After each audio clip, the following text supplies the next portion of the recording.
sake.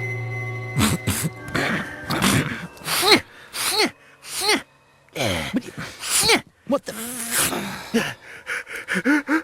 Oh, love of... Well, look, what the hell? Blood's good everywhere. I mean, what the hell is going on?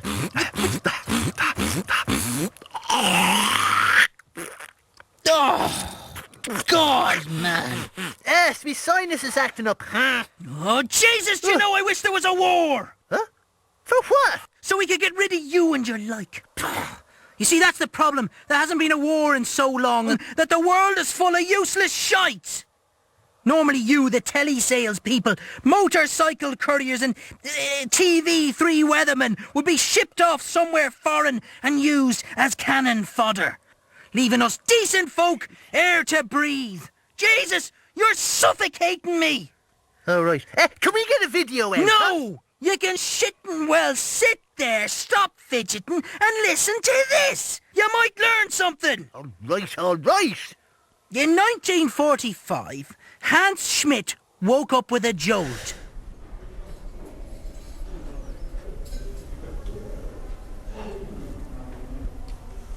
He found himself in a prison cell with a bunch of Allied prisoners. This came as a shock, as Hans was German, and they were the enemy. Huh? But when he looked at his clothing, he was dressed as an American POW. And when the prisoners approached him, they acted like he was one of them. You took quite a fall there, Hank, said one of the Americans, who explained that Hank, as they called him, hit his head off a goalpost during yesterday's exercises. What the hell is going on there? Hans didn't know, and when he opened his mouth, he spoke not in his native German, but in perfect English. Huh? He hadn't a clue what was going on, but since he was in a cell with the enemy, he thought it best to play along. To them, he was Hank Smith from Idaho. Over the next few days, Hans got to know his cellmates.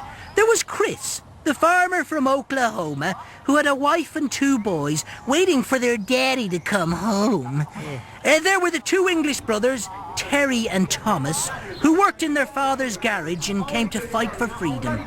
And finally, there was a guy called Patsy, who entertained the troops with his vast knowledge of show tunes. Benny? Yeah. And the more time Hans spent with his fellow prisoners, he realised that they were all just ordinary folk caught up in a ridiculous war. And at the end of the day, everyone just wanted to go home and pick up their lives where they'd left off. I am speaking to you. When Chris announced that the war had just ended, and that the Allies were only a few miles away, Hans was as pleased as the others. He didn't care who had won the war, just that it was over. He too could now go home to his beautiful wife, Helga. Helga? Yeah. Ooh, was she one of them big busty German women with long blonde pigtails and her nipples winking out over a low-cut smock with the bust so big you could hire them out as bouncy castles? Huh? Oh, and she'd be stern. Lick mine boots, she'd scream as she smacks you around the arse with a Bratwurst sausage. No. Shout, schnell, Himmel, Himmel! Will you pipe down, you perverted knob goblin? Stop, you demon! Oh. Anyway, Hans, or should I say Hank, and his fellow POWs celebrated in their cell. They were going home.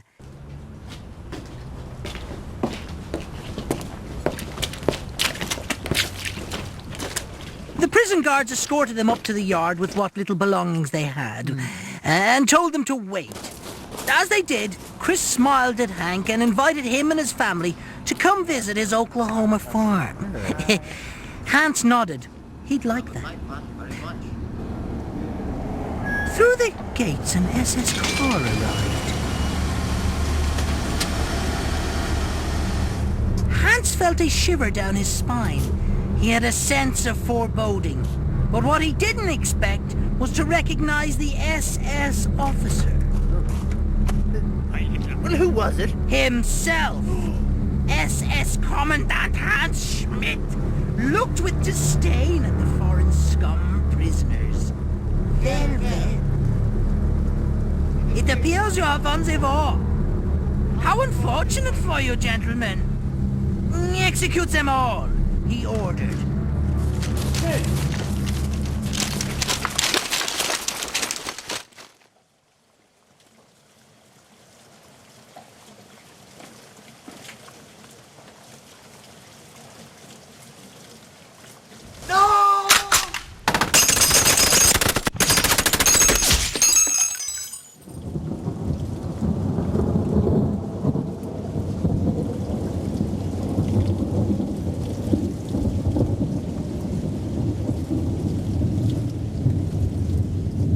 Schmidt woke up with a jolt. Wait. Uh-oh. I see where you're... Yes, Hans was living in his own personal nightmarish hell that was set on replay for all eternity. Mind you, there is one scenario that I wouldn't mind set on continuous replay for all eternity. I don't want to know. Picture this. A king-size bed. There I am in the nip, stark bollock naked, with no clothes on, with a leather-clad Carol Vorderman suspended mid-air on a pulley system directly above me, about to descend for the 14th time on my throbbing valve. Constant in this, baby! I'd Jesus. scream in ecstasy as Richard Whiteley watches on through a crack in the wardrobe door. Then I'd do-do-do-do-do-do-do. Calm down, you feckin' skimp, will you? And then her lesbo sister Carol Smiley enters in a G-string from the jacuzzi saying, "Look at the state of this room. It's made me all horny." Oh, come on. Oh, Carol, sandpaper my nipples. Rodge, and will make you- me a come bright back to me, red Rodge. emulsion. Come Oh, back you to me, dirty, Rodge. dirty lady. Oh, no, he's in a sex trance. Come back, Rodge. Hello? Rodge, can you hear me?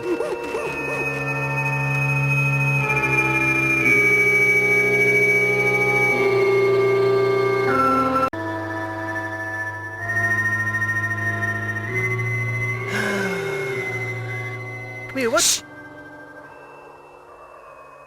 I just wondered... I was... Nyeh.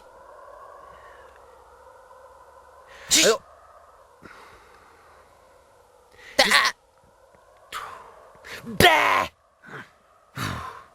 Oh. There.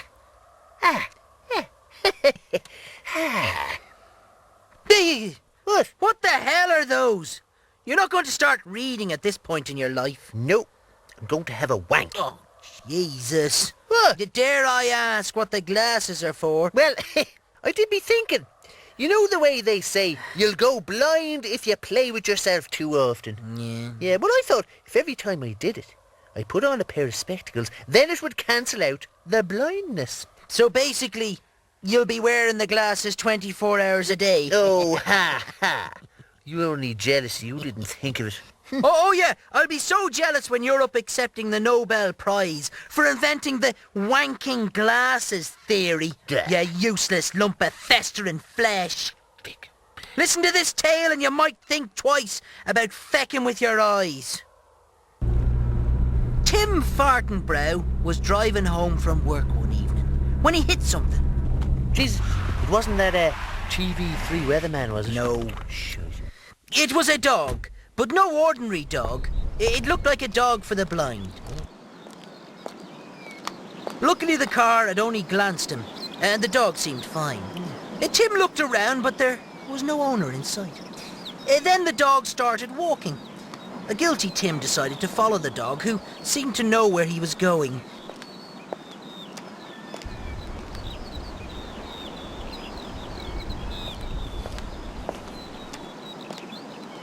A model citizen, was he, huh? Over here, Mr. Magoo. Huh? Hey!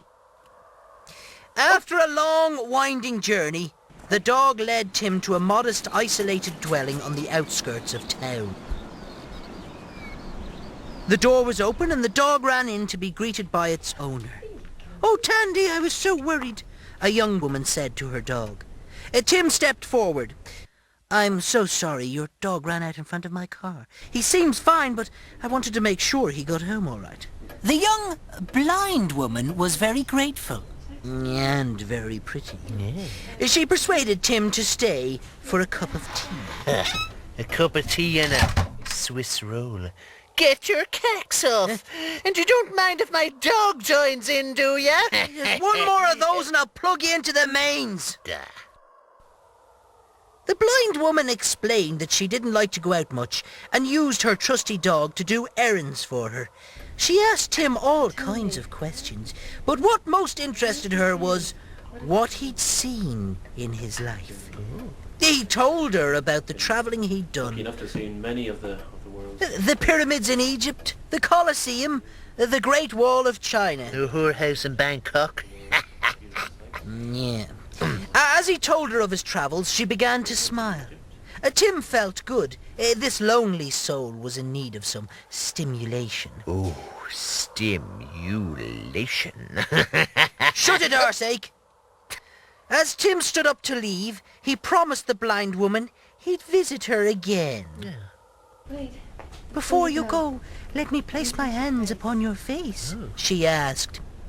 As her tender fingers ran over his handsome face, she said, "What beautiful blue eyes you've got." Wait a minute. How did she know what colour his eyes were? That was the last thought that crossed Tim's mind as a cold steel blade sliced keenly through his neck. For the love of St. Armitage of Shanks, what the feck was going on there? The not-so-blind girl continued to work with the knife. When she was finished, she walked into a back room.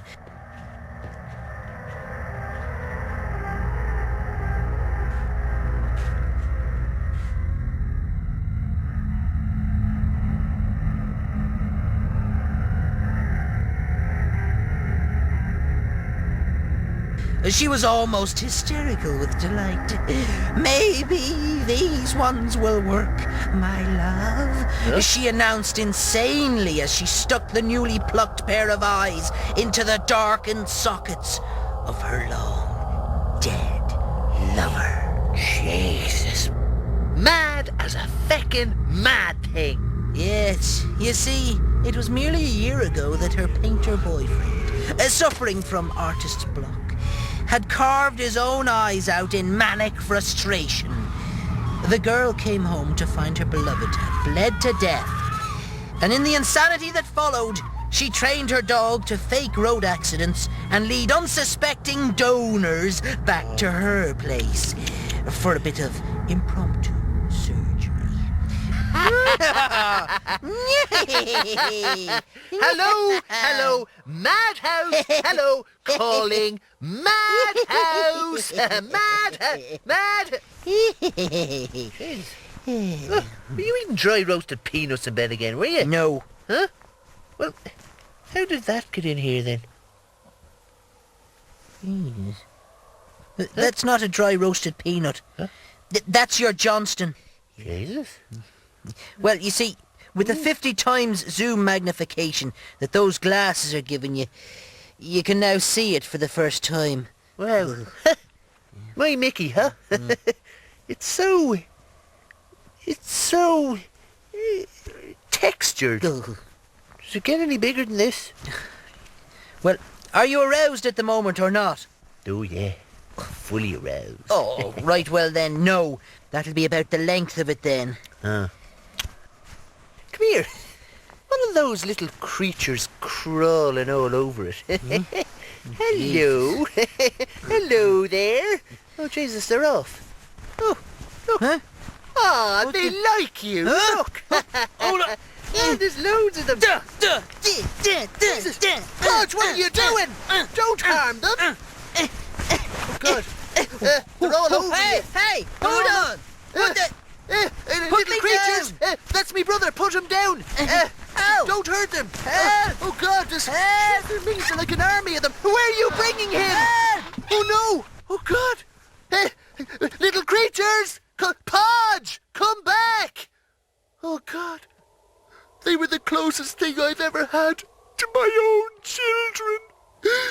And now they've taken my brother! Oh no! Shite, never mind.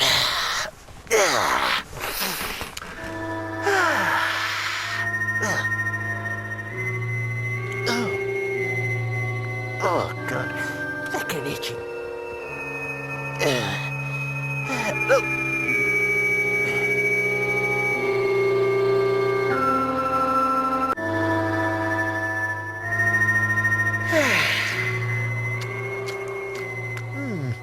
Now, it's your turn to make dinner tonight. And I fancy a big fry-up. Fry up me arse. But you promised. I promised the back of me sack. Jeez, would you not like make me a boiled egg and toast or something even? Boiling me bollocks. But I gave you €20 and you said you'd make me dinner. Jesus. Did you fall for that again? If I've told you once, I've told you 1,000 times. I'm a feckin' liar. Oh, shite. So no dinner for me then? Tell you what I'll do for you. What? I'll tell you a story. No thanks.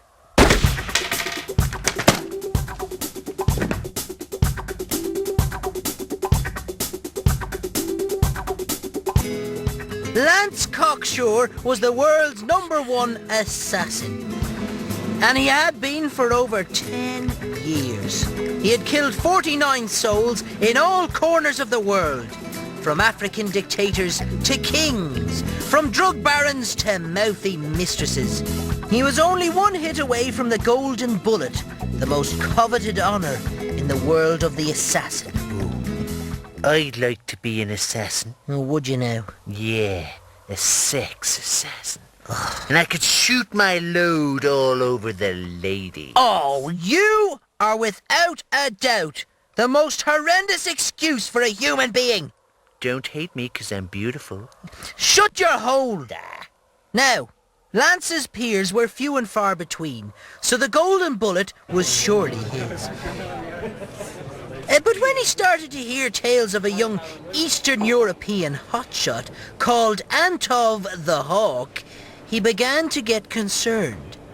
The Hawk, although new to the business, had accomplished in 5 years what had taken Lance 10 years to achieve. And when news filtered through of a hit on the Globoslavian dictator Apoposnuffalopicus, the threat of losing the golden bullet had become a definite reality. Lance was going to have to do something about the Hawk. Oh, did he call 11-8-11, 11-8-11, 11-8-11? Shut it! Jesus. Oh! Remind me to kill you after I've told the tale. Bleh. One night in his local, Lance was playing pool.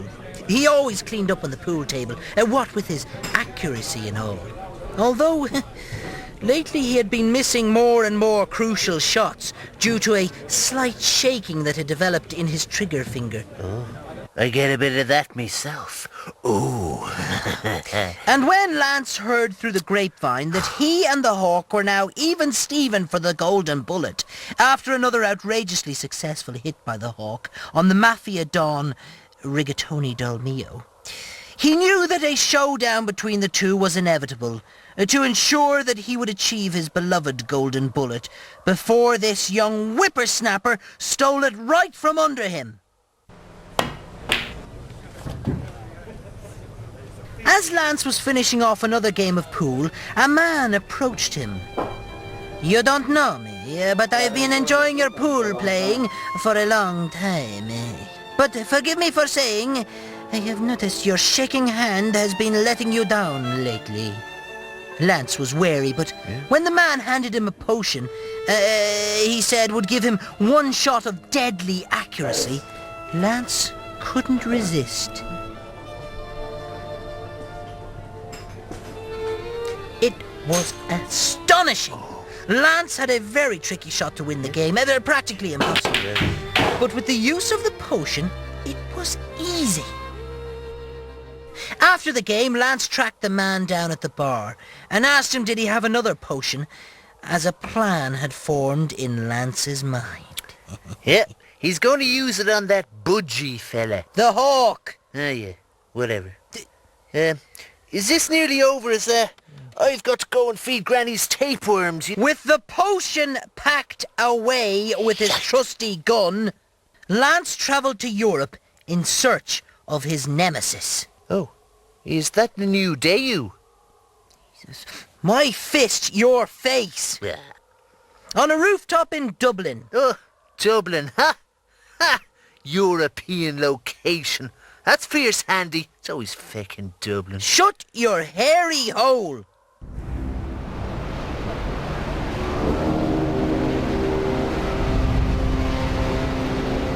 Lance set his sights on a young man on another rooftop. The Hawk. Oh, like a peeping Tom. Oh, the things you could see through them telescoping lenses. Here she goes. Oh, look, at that lady who's just stepped out of the shower. Huh? Now she's applying some oils. And now, the moisturiser. Hang on, that's not moisturiser. That's sex lube. Oh, wait a minute. She's spotted me spying on her. She's beckoning me over. It's another job for the sex assassin. Will you pipe down, you scuttering knob, goblin? Oh, be still, my love. Lance downed the potion. He had one shot of deadly accuracy, and the golden bullet would be his. But the Hawk was thinking exactly the same thing. 2 vials. Uh-oh. 2 shots rang out. 2 shots of deadly accuracy. Jesus. Neither of them lived to win the golden bullet, huh? No, it was won by a man called Sergio Bisconi, a rank outsider known as the Sorcerer, due to his preferred use of potions and poisons. Jesus, the fella from the bar! Oh, God, huh? Bit of a double cross there, Podge. Yeah, right. Oh, Podge, there was something you told me to remind you of. Yeah, it doesn't matter. No, let me think now. Look, really, it doesn't matter. No, I insist on remembering. Oh, yeah, it was to remind you to kill me after your tail. Right enough. That's what it was. Yeah.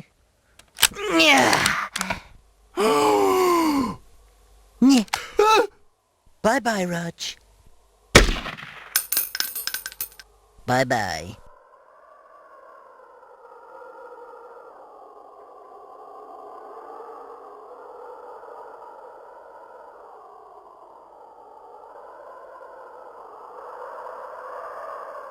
Ow. That's absolutely fascinating.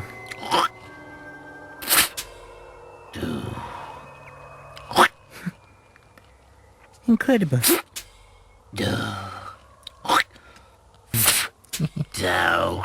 It is absolutely fascinating. Undercover Spunk. The Memoirs of Detective Spunk Murphy, Limerick CID. Yeah. Jesus, the greatest detective since Kojak. Oh, it is a great read indeed. All his best cases revealed. The man who ate himself. The butler's rim mystery. Remember? Oh, come here. Does it have the case of who shot Marty Whelan's hair? Oh, yes. But you'll enjoy this one. I hadn't heard it before. What's that? Jim Rim lived in the small town of Stool's Float near Thongs Floss, County Meath. Now, Jim was up in Dublin on a bit of business. And like everyone else, when they're up in the big smoke, they buy a bit of porno. True. He bought a couple of magazines. Oh, was it Buxom Bouncy Castle Babes or Anal Aerobics? Yeah, something like that. But what caught his eye was a video entitled Dirty Couples. It was a brand new title, apparently the biggest seller in Asia and the US. It came highly recommended by the man from House of Wank. Oh, sure, a recommendation from Tom is high praise indeed. Yeah. Jim and his wife settled down to watch a bit of porno action. Ooh. The video was very racy indeed. Oh, lots of couples hard at it. They were about to attempt some of the positions themselves when Jim's wife said, "I I recognise that arse. Huh? It was Jim's very own hairy hole.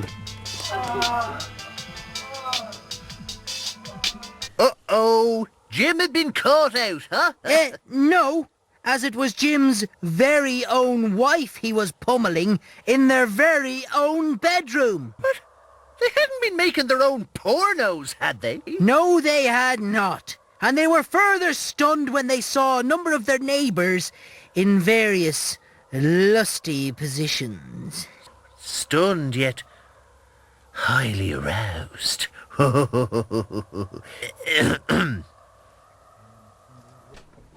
Jim checked the bedroom for cameras, but found none. Then he searched the house for any signs of forced entry. Again, none. How the hell, and who the hell filmed them in their own house?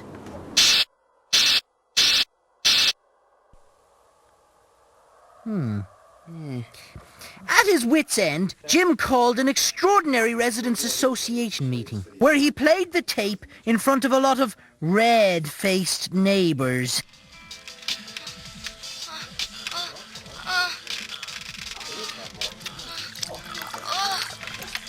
Red-faced yet highly aroused. Shut it, you feckless rogue! Gah.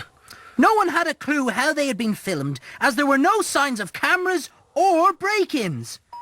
They unanimously decided to call in the only man for the job. Detective Spunk Murphy, Limerick CID. Yep, the very man. After surveying the evidence, Murphy calmly arose and informed the room that he believed he knew who was responsible. Already? But sure, how could he? He told the residents to meet him in the local car park. Murphy examined each car individually. Each car? Yes, then he simply drove away.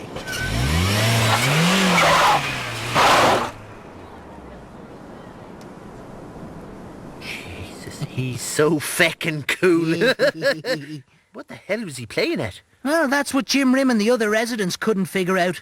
But they knew to leave the legendary detective to do his job.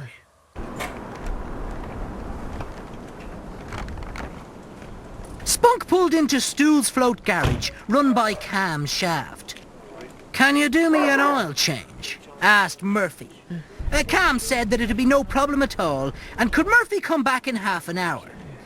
Murphy lied that he and his wife had just moved to Stool's Float, and since he was new in town, could he suggest a place to get a cup of coffee?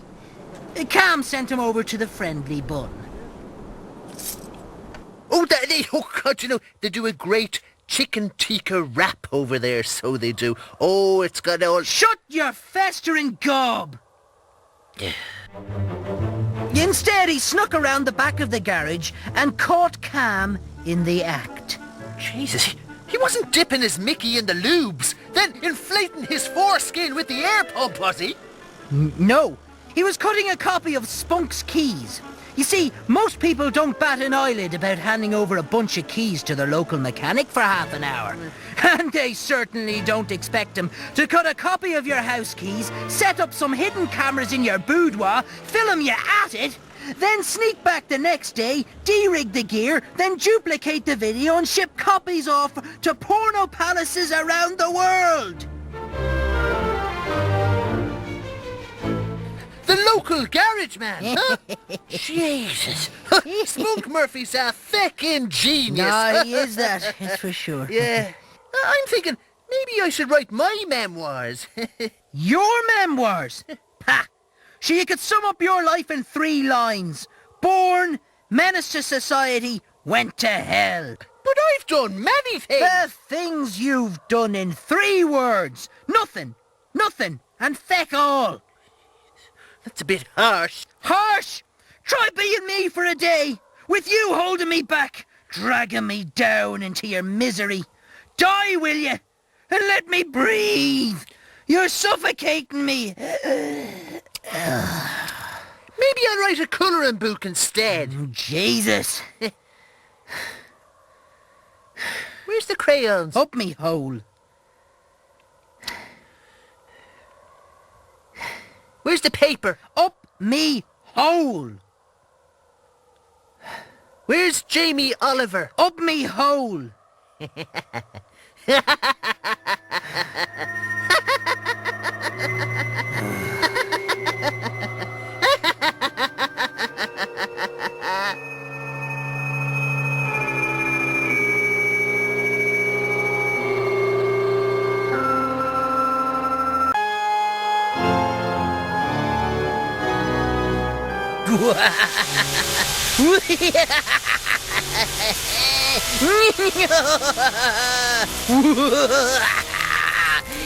Now, my beauty, let's see the results.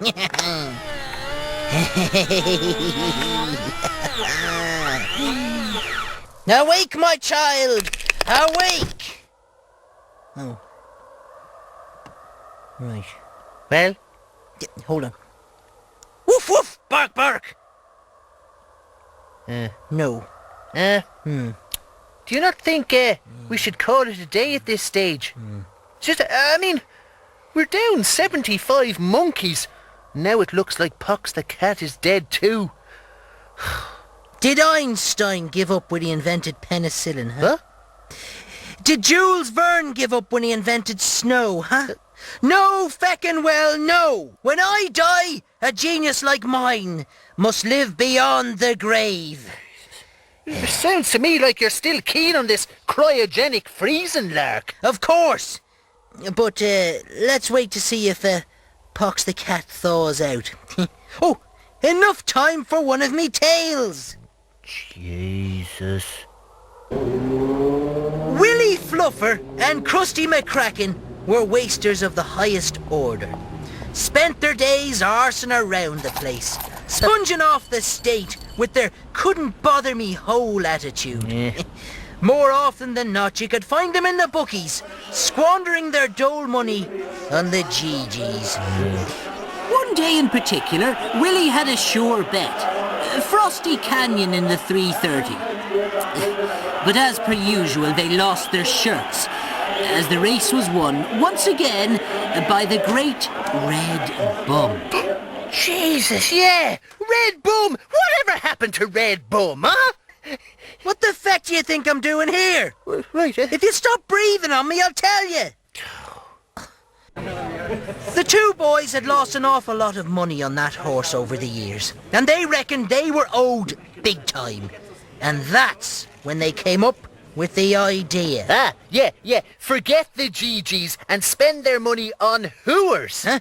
Well, they're a sure bet. You're guaranteed a ride. You get to be the jockey. You can come up the rear as often as you like. And you can come across the finishing post anytime you're ready. Photo finish, an extra tenner. Will you shut your hairy hole, you pimp of Beelzebub? Willie and Krusty were going to kidnap Red Bum. Oh, come here. Don't you mean horse snap? Who the hell made you governor of this story, you pedantic bastard? The two boys went down to Philly Rider's stud in Kildare. They camped out and did a bit of spying on the legendary stallion. Ooh, did they happen to spy on any stable girls there?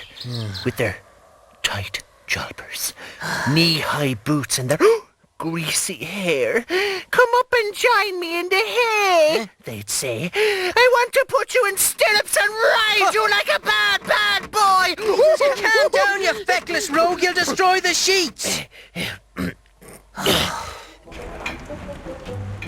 After stealing a horse box, the two boys sneaked in and took the prize-winning nag right from under the noses of the security fellas.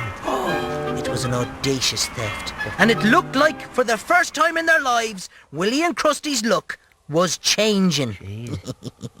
So what did they do next? Oh, they hid the horse, then made the call. If you want your horse back, it'll cost you €1 million.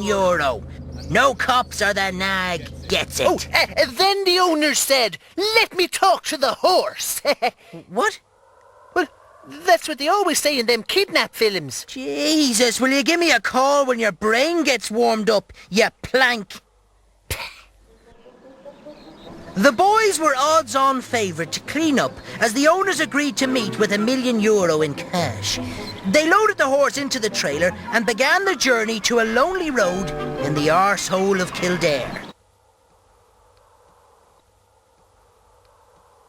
What? I just thought you were going to butt in. Oh, no. Oh. I'm quite fond of Kildare. Oh, apologies. Sorry about that. The boys' journey down Well, except for Prosperous. It's a shithole.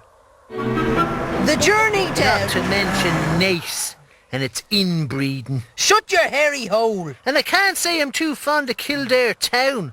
What with all them bastards that live there. Nearly as bad as Wicklow town. Feckin' muckers! For the love of St. Dolores O'Riordan, will you pipe down, you moany old cow? As I was saying, they journeyed down the back roads of Kildare to a designated meeting point. There was the famous breeder, Philly Ryder, with a briefcase full of money. As Willie and Krusty approached her, Philly noticed something, dropped the briefcase and began screaming. Was it some kind of clever trapper? No. She would have handed over the money to get back her beloved horse. But, Red Bum was only a few hands high. Jesus, the bastards had given the horse a shrinking potion. Huh? Like in the film. That film, the incredible shrinking potion. No! Red Bum was now only half a horse. Huh? The weight of the stallion on the bumpy country roads had broken through the rotten floor of the rickety old trailer. Red Bum's legs were slowly ground down to stumps. The only running that horse would be doing would be out of a tube of glue.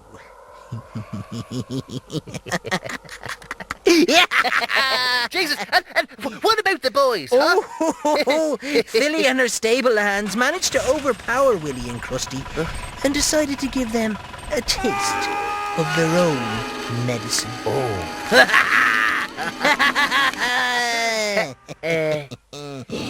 Podge, I think the cat's 9 lives are up. Jesus. Damn it! You know the way we're spending hundreds of euros to freeze your corpse so you'll be awoken in the future? Yeah? Well, what are you going to do with my corpse? Will I be frozen too? Depends on the weather when I leave you out with the bins. Now, is there anything else that I can try freezing? Something worthless with no sentimental value. Right, you! Into the cryogenic chamber, now!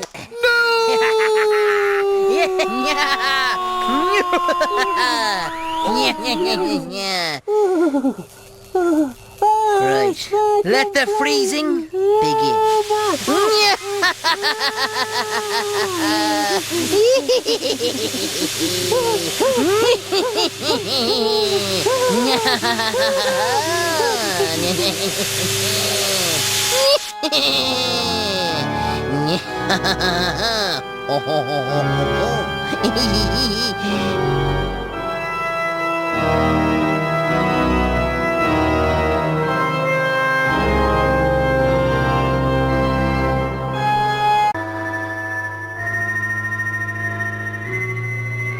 Perhaps he's dead.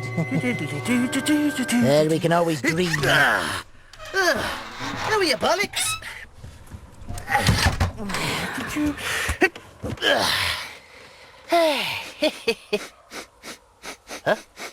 Oh, what's that stench? What stench? Oh, have you been using that feckin' lard in your hair again? No, I've been down in the new gay chipper. Gay chipper? Yeah, the dripping sausage. Oh. They've some great opening specials. Yeah, I'm sure they have. They've bum burgers, Oh. onion rings, Oh, and their special, the 9-inch battered sausage. Jesus. Oh, and all the batter's handmade, Oh, you know. is Oh, I'd be dreaming about it all night. dreams, is it? Huh? Dreams! Huh? I'll tell you about dreams. Esther Flaps was having a nightmare. Ooh, was she having one of them sexy dreams? No, you stained rag of Satan's juice. In her dream, she found herself in a graveyard. She was standing there in her nightdress. Ooh. Was it a crotchless teddy with nipple tassels? And did she have a garter belt holding up a pair of dirty ladies' fishnet stockings? The kind the ladies by the back of the slaughterhouse wear? There's one more interruption, and I'll take the soldering iron to your eyeballs! There was a funeral taking place. Esther was drawn towards the mourners. Of his great mercy to take unto himself the soul of our dear brother here departed. She peered into the grave, and in the hole in the ground, a group of a dozen ghostly figures stood peering out at her. And just as the gravedigger was about to shovel in the first spadeful of earth, he growled at her. There's always room for one more. Amen. 2 words spring to mind. Shat and knickers. The very word sent a shiver down Esther's spine, and she awoke in a terror sweat. She wrote the experience off as a silly nightmare, like you do be having from time to time. But when she had the exact same nightmare, night after night after night, she knew she had to do something about it. Yeah. Do you know what? That's like the dream I do be having about the pixies. Pixies? Yeah. Dirty pixies. Oh!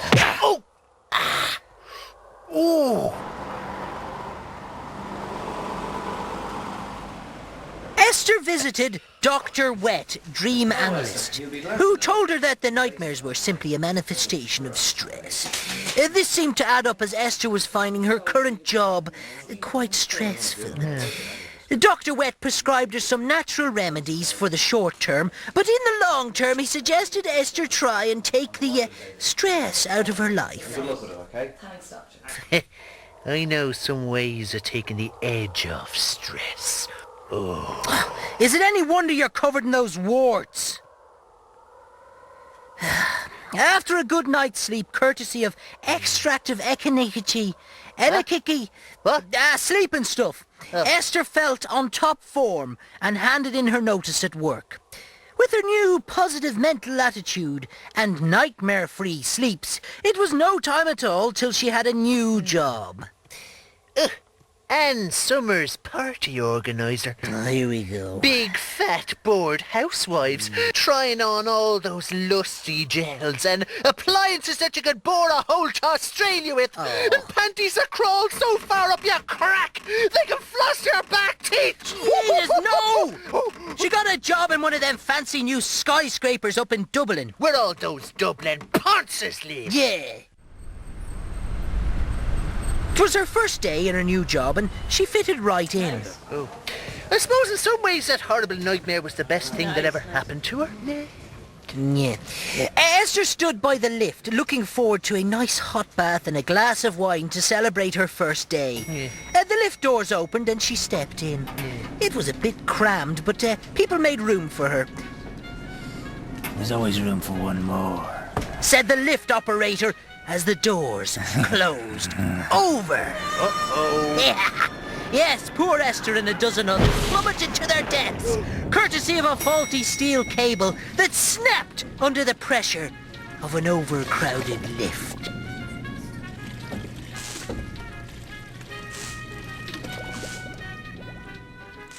Ding bong, ground floor please, at 100 miles an hour.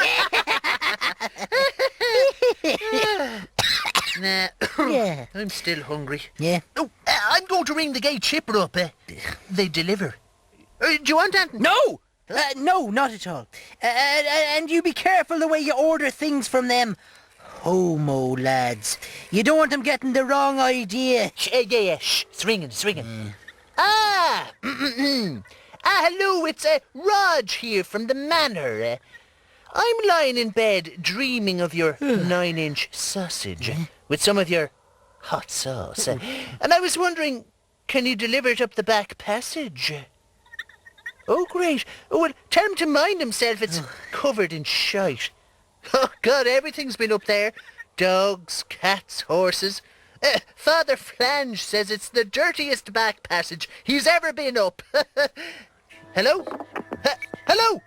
Jesus, they've hung up. Yeah, there's a surprise. Huh? Hello? Hello? Oh, Jesus, these bendy fellas.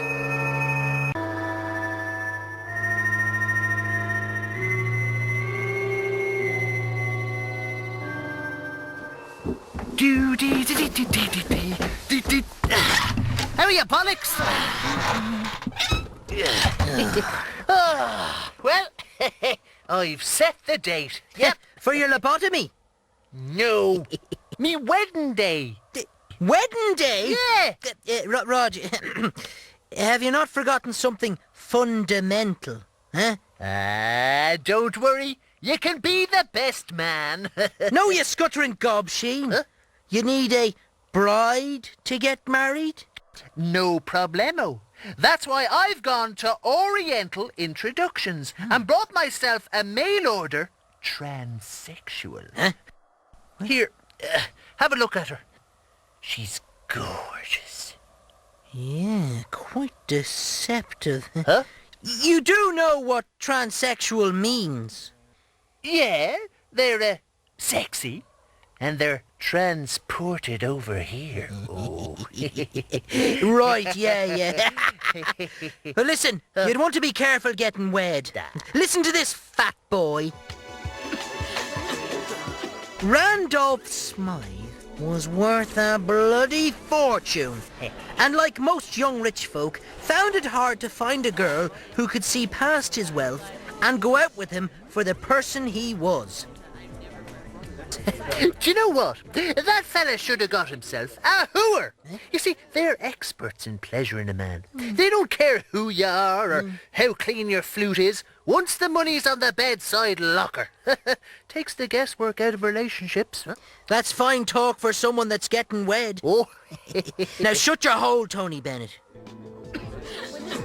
One day, Randolph met Morwena Pisspot. She was a pretty young thing. She didn't seem to recognize him as multi-millionaire Randolph Smythe. But once they started dating, he knew that sooner or later he was going to have to mention his fortune. When he did, he was pleasantly surprised that she didn't seem that interested in him. Within the year they were wed. Morwena knew all about Randolph's money and all about his family illness. Family illness? Mm-hmm. What you talking about, Willis? There was a 50-50 chance that Randolph would suffer from a rare degenerative disease that could result in him falling into a paralytic state, unable to look after himself. Again, Morwena took it in her stride. She'd stand by her man. Don't worry. What a woman. Reminds me of Mama. You never met Mama. Huh? And besides, she told me she despised you. But sadly, married bliss didn't last that long, as their worst fears were realised and Randolph slowly succumbed to the family illness. Morwena was wonderful. She looked after him day and night, shaved him, washed him, wiped his arse. Oh, sounds like the perfect woman. Oh. By the day of their first wedding anniversary, Randolph was totally immobilized.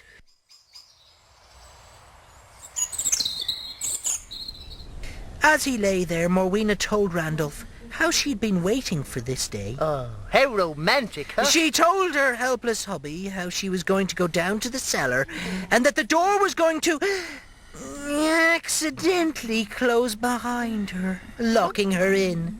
She would wait there until help arrived, which could be in 3 or 4 days, by which time her beloved husband will have withered away and died. Jesus, the callous bitch was after the money all along. You're not wrong, Rodge. 4 days passed in the cellar, and it was kind of tough on Morwena, eating tinned food and having to listen to the groans and gurgling of a dying husband. It was indeed an excellent plan she had plotted. If only the door hadn't closed behind me, this tragic accident would never have happened. She rehearsed to herself. Soon she'd be rescued, and she'd be the richest widow around. Rich, dirty widows. That would wipe your arse for you. Oh. Oh. Yeah, she heard noises from above. Excellent. She was going to be rescued. I'm stuck in the cellar. She screamed. She climbed to the top of the cellar stairs. Hello? And who was there to rescue her? A far from dead Randolph. She got such a fright that she lost her footing and fell crashing down the cellar stairs. A couple of days later, Morena awoke. Ironically, the roles had been reversed, as she was now in a semi-vegetative state. Hello, Morena. The role of carer was now Randolph's. He explained to her how he never contracted the family disease. It was simply a test to prove that she wasn't after his money, but she had failed miserably. The last thing Morena heard was the door of the cellar clicking shut behind Randolph.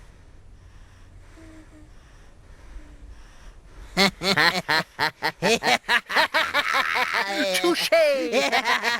Talk about a plan backfiring right up its own hole.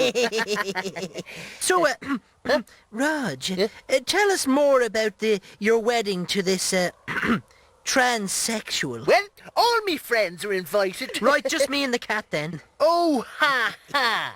You're just jealous that I'm marrying a gorgeous transsexual lady. And I'll be getting up the aisle before you. That's not the only thing that'll be getting up before you. Huh?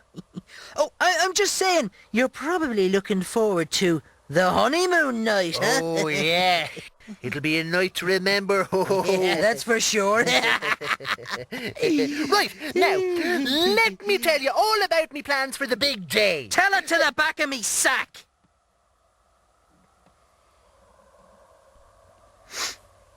Yeah.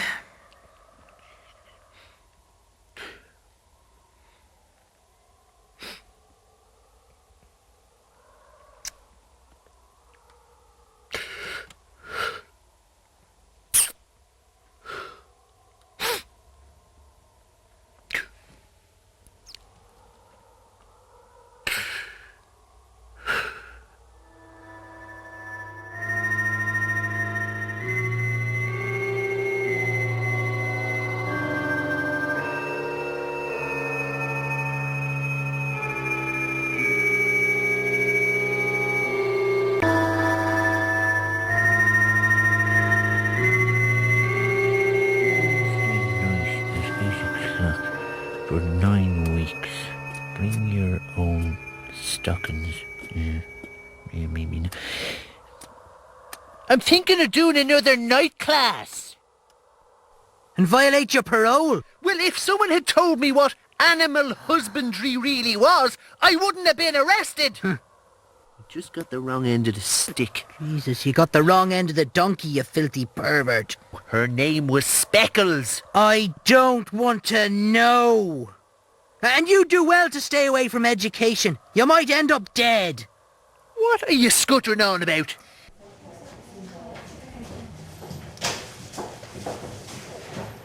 Eloise and Sebastian were two goth students studying theology and Greek mythology up in one of them poncy Dublin colleges. And like all goths, they had an unhealthy obsession with the occult.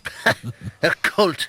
Those feckin' biodifidus yogurts. Huh? It's all just marketing hype. One feckin' more.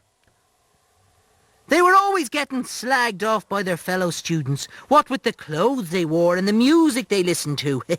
So Eloise and Sebastian decided to play a trick on the non-goths. Ooh. Was it a dirty trick? No, you scuttering arsehake. Their plan involved a Ouija board. Uh-oh. Yes. They invited students back to their room to scare the living shite out of them. Sebastian hid under a cloth-covered table with a laptop computer and a super strong magnet. Huh? Ask the board a personal question, Eloise would say, and when the board spelt out some personal details, like date of birth or how many sisters do I have, that Sebastian could access from the college files via his computer, the poor unsuspecting students were sucked in. As her geeky college mates grew more and more disturbed, talking to spirits from the other side, Eloise would ready herself and Sebastian for the grand, terrifying finale. Oh, they'd strip off stark student bollock naked and carry out a dirty sexual ritual involving a badminton racket, sachets of cup of soap, and a toasted cheese sandwich maker. No! Pump it, pump No! Eloise would ask her already freaked out group, "Would you like to meet the devil?" Jesus, huh? At this point, the terrified students ran out the feckin' door. Eloise and Sebastian would burst their shites laughing at the gullible fools. There's one thing I've learnt the hard way, that you should never mess with the queer fella in any way, even in jest, as eventually there'll be hell to pay. Oh, Yeah. Are you finished with your lecture, Dr. Benny Bullshit? All I'm saying No, is... all you're saying is shite. Always has been, always will be. Now, where was I before I was so lamely interrupted? Oh, yes. Eloise and Sebastian continued to scare any unsuspecting studes they could, with the Who Wants to Meet the Devil finale always giving a good scare. And on one night in particular, a single student seemed more resilient than the usual crowd of straights. He didn't budge when asked the all-important question, and he wanted to meet the devil. Eloise remained unfazed. She liked a challenge, and so they called up Satan himself. Jesus. Oh, it was like Who Wants to Be a Millionaire, except with the devil. Eloise was quite impressed by Sebastian's under-the-table answers. Is there a hell? Yes. Is there a heaven? Not for anyone in this room, it would spell out. The student revelled in quizzing the board, but when he asked it, who will be the first to die? Tim or Eloise? Eloise got a shiver down her spine as the board spelt out Clodagh. Clodagh? Clodagh? Who the feck is Clodagh? Clodagh was Eloise's real name that nobody knew about, not even Sebastian. Perhaps he had pulled the name off the laptop. Eloise kicked Sebastian under the table, but the pointer spelt out Clodagh, R.I.P. midnight. Faster and faster! Eloise was in a sweat. She jumped up and pulled back the tablecloth, and there was Sebastian, unconscious. Tim, being a medical student, examined Sebastian. He had been dead for over an hour. Jesus. Who the feck was working the Ouija? The feckin' queer fella himself. You might not be wrong, Rodge. As the clock struck midnight, there was a knock on the door of Eloise's room. Well, who the feck was at the door? She never found out, as instead of opening the door, Eloise ran a knife through her own heart. Jesus. What a way to go. Jesus. Still though, I wouldn't mind doing a night course all the same. Jesus. See now, Look, Rodge, I'll try and make this as easy on you as I can. Huh? You see, there's some people that are worth educating, and others that are a waste of space, time, and air. Worthless individuals that if we were in Roman times would have been fed to the lions. Lions. Which type would I be, huh? By asking that question, you've already answered it. Yeah. No. Anyway. Oh, right. I'm thinking of calligraphy. It sounds dirty. Or what about basket weaving? Ooh, all that cane. Oh. Upholstery. Oh, miss, excuse me, miss. I seem to have made a bit of a mess of my scatter cushions. Here she goes. What's that? I've been a naughty boy. I have to bend over the fireside armchair for 6 of the best. One night of peace. Oh, That's all I'm asking for. One night. Oh, what's that, miss? You want to stuff me? Where? Oh. You know, I've been thinking. Oh, Jesus, here she goes. Yeah, Ballydung Manor, it must be worth a fortune. And there's only you and me living here. Yeah. But what I don't understand is, how come I'm as broke as a hooer's mattress? Jesus, do I have to explain all this to you again? Well, maybe one more time. Oh, you are entitled to an inheritance of half the worth of the manor and estate Jesus, huh? when you're dead. Yeah, you see, that's the bit that's confusing me now. Jesus, it's simple. You get your inheritance when you die. Yeah?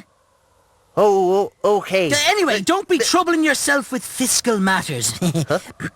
Listen to this, Tony Curtis, and learn. Right. Lady Urina Roma was the sole descendant of the Bavarian Urina Romas. Yeah. She lived in the family mansion that had been handed down through 5 generations. Only 2 staff remained. The husband and wife team of Mr. and Mrs. Musty, who had been working on the estate for 25 years. You think you'd need more than 2 staff to run a place like that? Yeah. But times were hard and the mansion was in disrepair. It would take a small fortune to get her beloved estate back to even resembling its former glory. What was she to do? Duncan Stewart! Shut Now your hairy hole. There was only one thing to do. Sell the Urina Roma family jewels. Mr. and Mrs. Musty saw an opportunity. Although they'd been ripping the old dear off bit by bit over the years, that was peanuts compared to the family jewels. It would be wasted restoring this crumbling pile. Instead, they had a plan that would allow them to retire in glorious splendor. They were going to rip off the old bat. Huh? Yes, they were. The next day, Lady Urina Roma set off in her favourite motor car. Driving was one of her passions.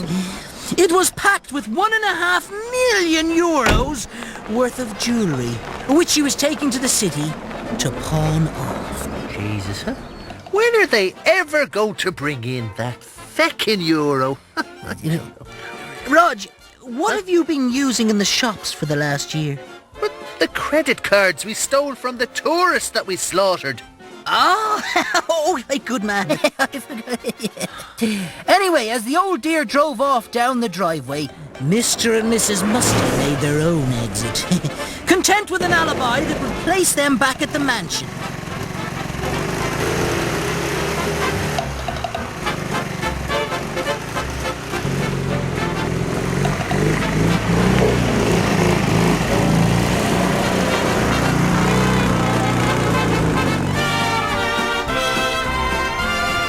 As she came around a bend, Lady Urina Roma noticed something in the middle of the road. It was a person lying face down. Perhaps they were injured. It wasn't a Martin King TV3 weatherman, was it? No. Shite.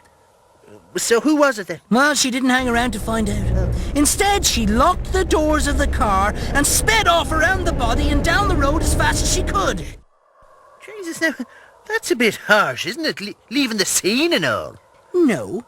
As she drove straight to the police station and told them about the poor soul in the middle of the road. She went back to show the cops and wasn't too surprised to find that the body was a mannequin. What? Someone had managed to fold a piece of cloth to look like a body? Yeah. Not a feckin' napkin, a mannequin! Jesus. A shop dummy! Jesus, why didn't you say so then? I did... Oh, word of God. Yes, it was a dummy, just like she'd read about in her beloved reality crimes magazines. Yes, she'd recently read an article about how criminals would fake a road accident, and when an unsuspecting Good Samaritan would stop to help, they would be carjacked. The trouble was, to avoid the dummy on the narrow road, Lady Urina Roma had to swerve into the ditch to get by. This wasn't factored in by Mr. and Mrs. Musty, who lay in disguise in the ditch, waiting to jump the old dear and rob the jewels. And they certainly weren't expecting the car to drive over them, leaving the pair to bleed out of every orifice in a roadside grave made for two. Jesus, that backfired on them. It certainly did. Oh, that reminds me, I've got a bootload of dead tourists in the back of the car and 12 new credit cards. Jesus, a dozen, huh? No, 12. Yeah, good man. Listen, fire up the mincing machine. I'm behind on our order for Meals on Wheels. Old people can't live on air, you know. You're right, you are. Take the rucksacks off first, will you? Hi. Old Mrs. Runyon nearly choked to death on a buckle the other day. Jesus, what am I like? I know. Oh, Rodge! If any of them are Scandinavian, crank it up to 10. Yeah, they're hardy buggers. Yeah, wily those Scandos are. Oh, the sound of mincing. Quite therapeutic, really.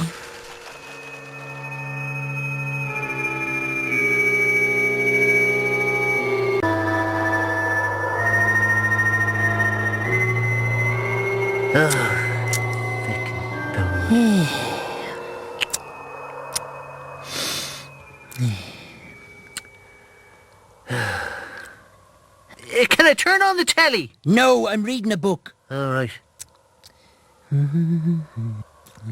Feckin' right, you are. Jesus Christ. What the... Oh, great. What is that caterwauling? It's I Want to Be Famous.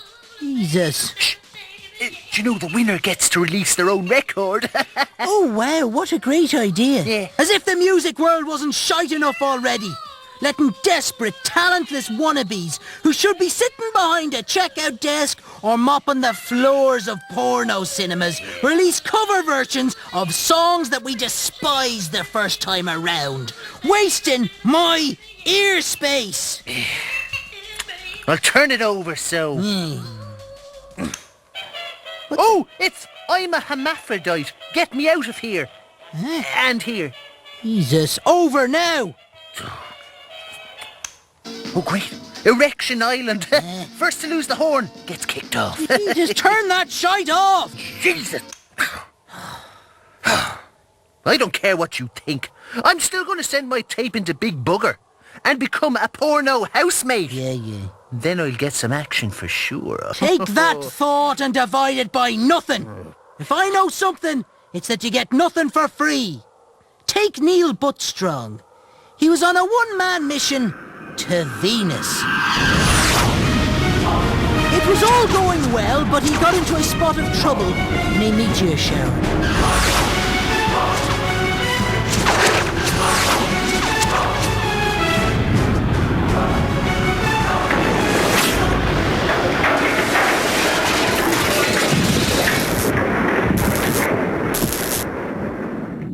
The ship was in very bad shape. From that moment, Neil knew he was never going to get home. Is this going anywhere? Only, I was thinking of going and scraping the bath out. Shut it, you with your disproportionate head! Bah. As Neil sat in the crammed ship, he nearly shat himself when he heard a knock on the capsule door. Let me guess. Carol Smiley. No! It was an alien type. Yeah. Carol Smiley. Neil had made first contact with extraterrestrial life. What the?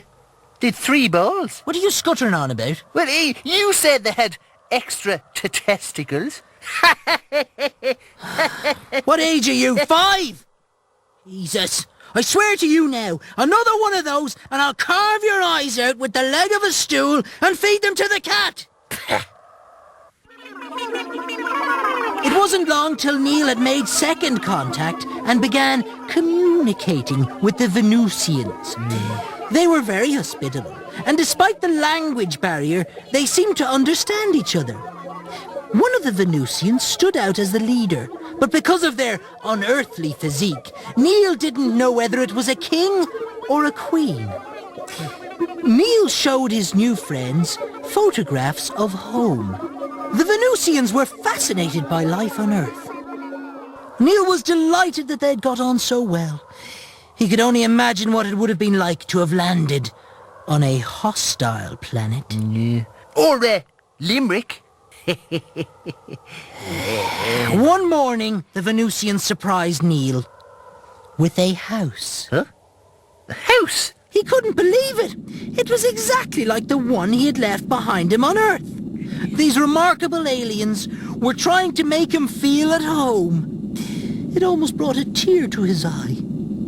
But he was a little confused that once inside the door, there was only one room. A bedroom.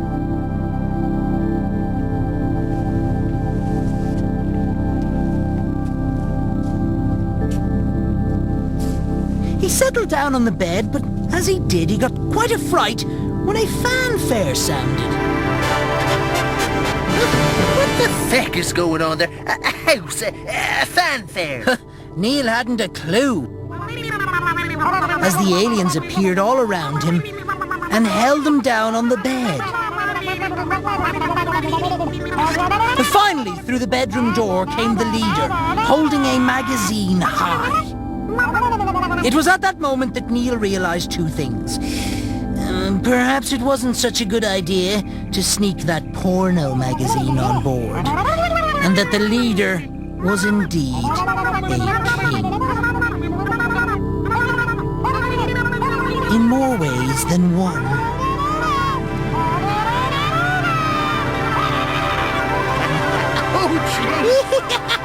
Yes, Neil was the first human to make fourth contact, and was destined to live out his life as the Venusian king's sex gimp. Oh, now that's got to hurt.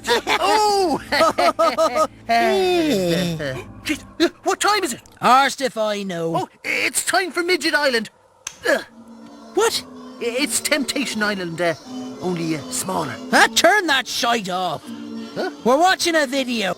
Did you get any new ones in, huh? I did. How about Tom Crude in Position Impossible? I can't stand crude. Let's see what else we got here. What about Gosford Pork? Nah. No. All right. How about the Porn Identity? Nah. Right. What else have you got there? Oh, I know. What?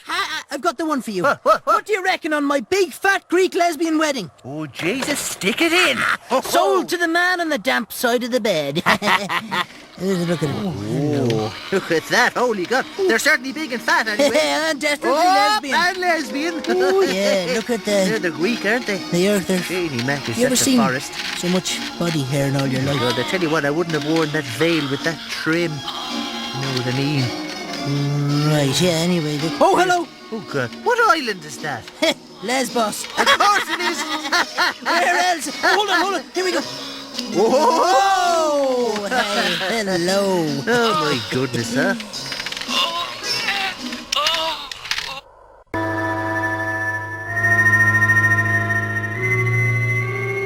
Oh, God. Get up! Help! Hello! Help me! Someone! Please, help save me from this shite. Oh, God, help me! Help! Get out of this. Sweet Jesus, help me, somebody! Jesus, Please, what's wrong with him? misery. Jesus, Oh. what's up? How shite is telly? Shite. There's reality this, reality that, reality on a feckin' boat. You're a star, I'm a star, look at me brown star. Jesus. Whatever happened to the good old Saturday night variety show, huh? Oh, I remember now. They used to have the jugglers, and the magicians, and the ventriloquists. Yeah. Jesus, what was the name of that ventriloquist act that used to be on? Patsy O'Waxy and Seamus O'Shingles. No, no. Patsy O'Waxy and Seamus O'Shingles. That's them, you see? That's them. Oh, Jesus, they were great. What was their catchphrase? Oh, your man would say, I can, and the dummy would shout back, you can't. And if you say, you can't, fast enough, people think you're saying, yeah, I know. This is Network 2, not Red Hot and Dutch. Oh, right, yeah. I can't, you can't. Hey, shut your hole, Jarvis Cocker. Whatever happened to them, though? Well, you didn't hear. No. Well, let me tell you a tale that would send a shiver up your back passage. At the height of their career, Patsy and Seamus were one of the biggest variety acts on the circuit, making a bloody fortune. But when alternative comedy came along, the arse fell out of variety. Terrible thing to say, folks, in front of all these lovely people. Shut up, you fool! What? How could you say? No. And there wasn't a thing that Patsy, Seamus, nor the devil could do about it. The devil? Jesus, what's the queer fella got to do with this? Let me ask you this, Rodge. Did you never wonder how the hell they were so good? Did you ever see Patsy's lips move once? Huh? No. Well, if you ever looked close at that puppet, there was life in those eyes. Jesus. Yep. Patsy, like many other ventriloquists, had struck a 50-50 deal with the devil, who put a black soul in their dummies. Jesus, so Seamus O'Shingles had a life of his own. That's right. But that didn't help when the gigs dried up and Patsy hit the bottle. Oh, come here. Bottle of gear, huh?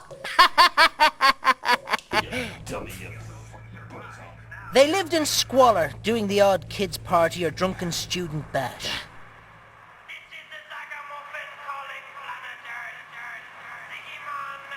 Seamus was disgusted at how his partner had fallen by the wayside.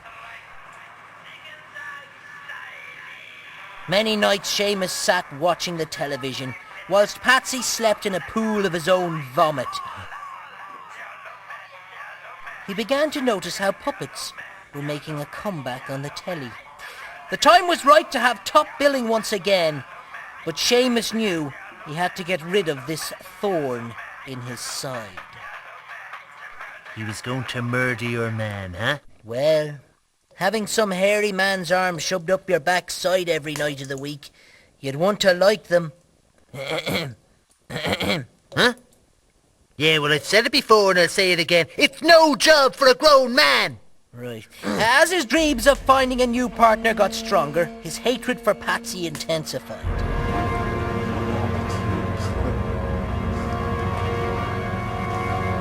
One night after a particularly embarrassing show, Seamus turned the gas on full and watched the poor drunken bastard die.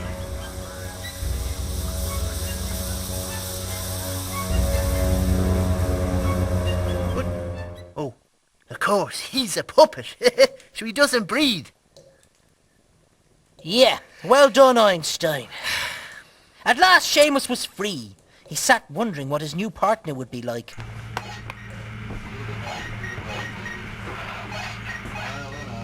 When the police discovered Patsy's body, they put Seamus back in his box. Jesus, he hated that box. But he didn't care, as the next time it was opened, he'd get to meet his new partner.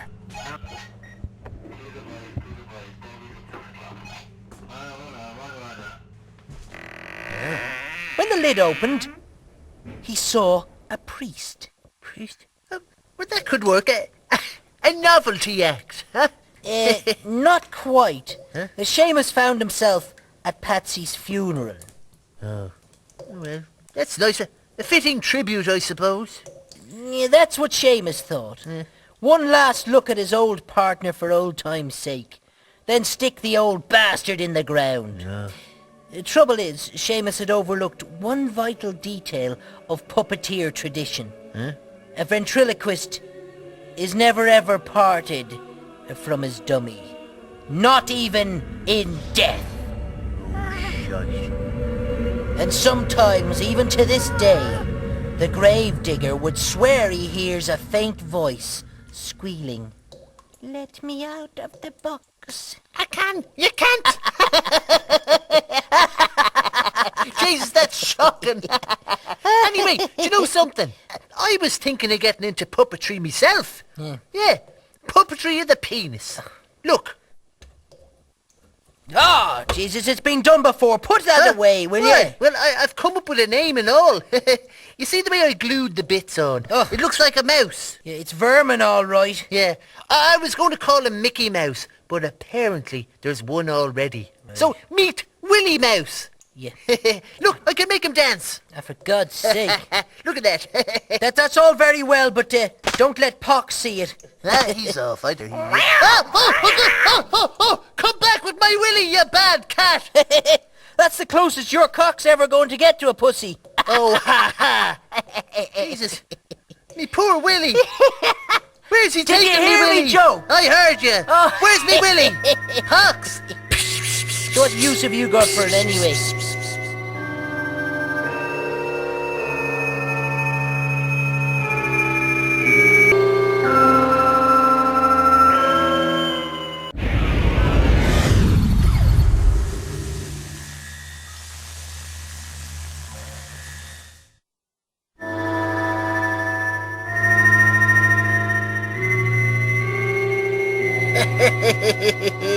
Hey, Podge. What? I'm going to be rich. Oh, right. So you won't have to kill me and sell me body to the medical students now. I don't like letting them students down. I mean, a promise is a promise. Yeah, I know it, but I got this great letter through the post from Prince Umbalos from Nigeria. Yeah. Right. You see, he says he needs my savings to get his millions out of Africa. Oh, does he? Yeah, and when he and Princess Clitoro get out, they will reward me with double my money back.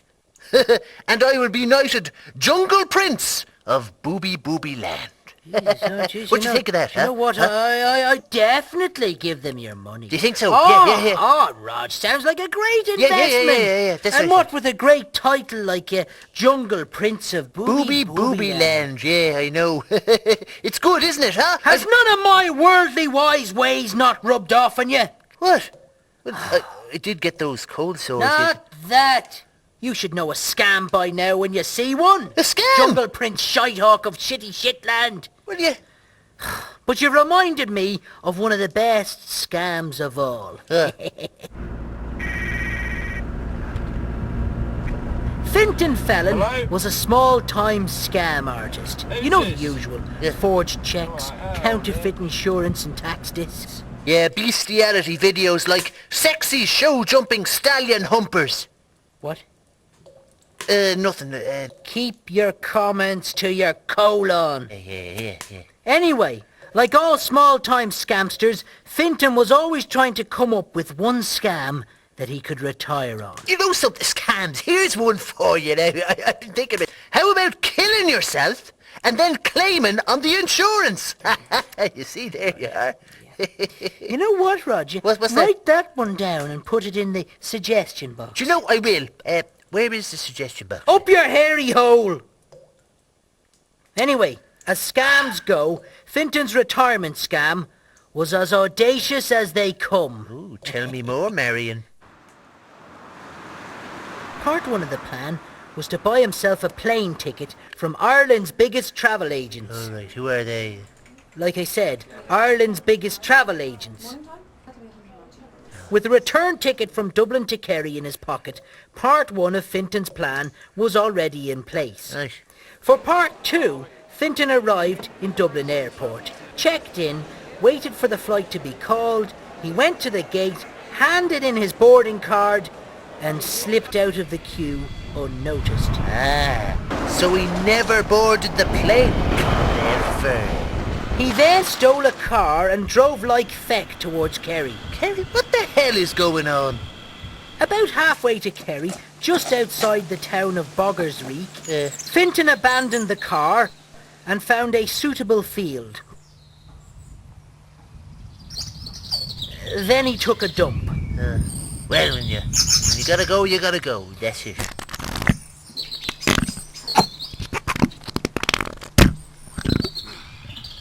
Then he smeared himself from head to toe in his own feces.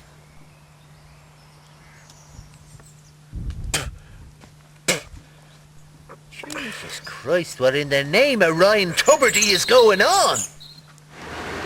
Then he staggered up the road towards the town and walked straight into the local branch of Ireland's biggest travel agents and collapsed on the counter. Right, what is going on? Part 3 of the plan was in full effect. He told the hapless manager of the travel company how 1 minute he was 20,000 feet in the air taking a dump, he flushed the toilet whilst sitting, and the next thing he knew, he was sucked into the toilet and shot out into the clouds. He blacked out, then woke up in a field on top of a haystack, about a mile out of town. So what are you going to do about it? Let's give our solicitor. What are you going to do about it? Just... That's some scam, huh? Yep. Despite the utter implausibility of the claim, the airline hadn't a leg to stand on. As technically speaking, Finton was on that plane. His boarding card proved it. And as the airline didn't want any adverse publicity, I mean, people are scared enough of flying already without the extra fear of being sucked through the jacks.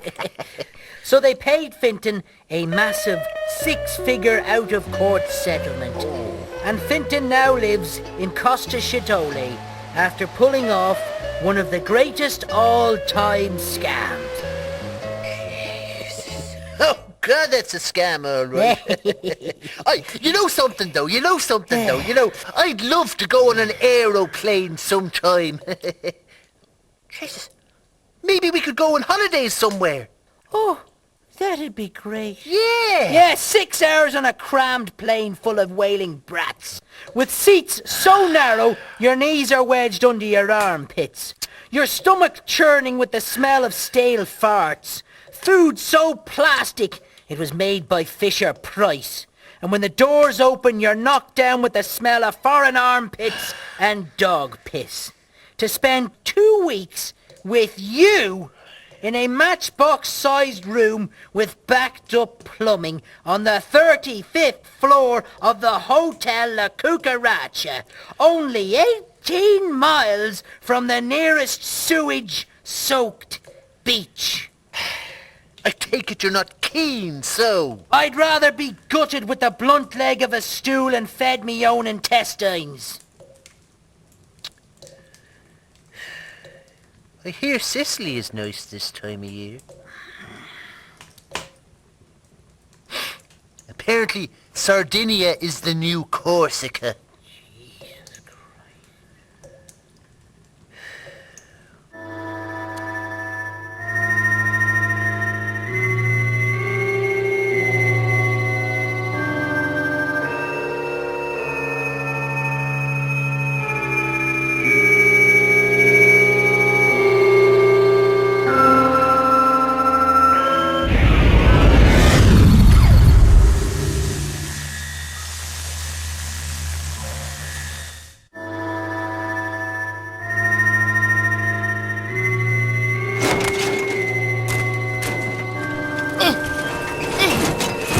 Work, you whore! There we go now, bit of heat. Oh, something smells. Fish or wing? Do you know, tonight I might have a bit of both. Fish or wing? All right, well, I might have a bit of fish. Fish or wing? Jesus Christ, it was fucking wing, so. Good man, wing it is. Do you know, I was thinking of going to the films tonight with Sadie. Are you still seeing that bitch? Jesus. I prefer fiancé if you don't mind. Yeah. Where are you going? I thought Farmer Quillen had the pigs in. What with the weather and all? No, we're not going to the barn. It's the new 2-screen Cineplex to open up in Tubaloob. What's on, huh? Well, in screen 1, there's Fierce Fast and Fierce Furious all together. Right. And then in screen 2, there's Fierce Fast and Fierce Furious all together. Huh? Well, you see, you have the choice of which cinema screen you want to see it in. Isn't that a great idea Oh, yeah, great. altogether? Yeah. Well, don't be getting any ideas when you're driving home after seeing that Speedster movie. What? Listen and learn, fat boy. Sabrina Swallows was a typical teenager, 17 going on 27. Teenagers with their oompa-loompa music and their cassette Walkmans and their denim jackets. What and then fucking century are you living in? Huh? Anyway, Sabrina's parents doted on her and always looked out for her without being overly protective.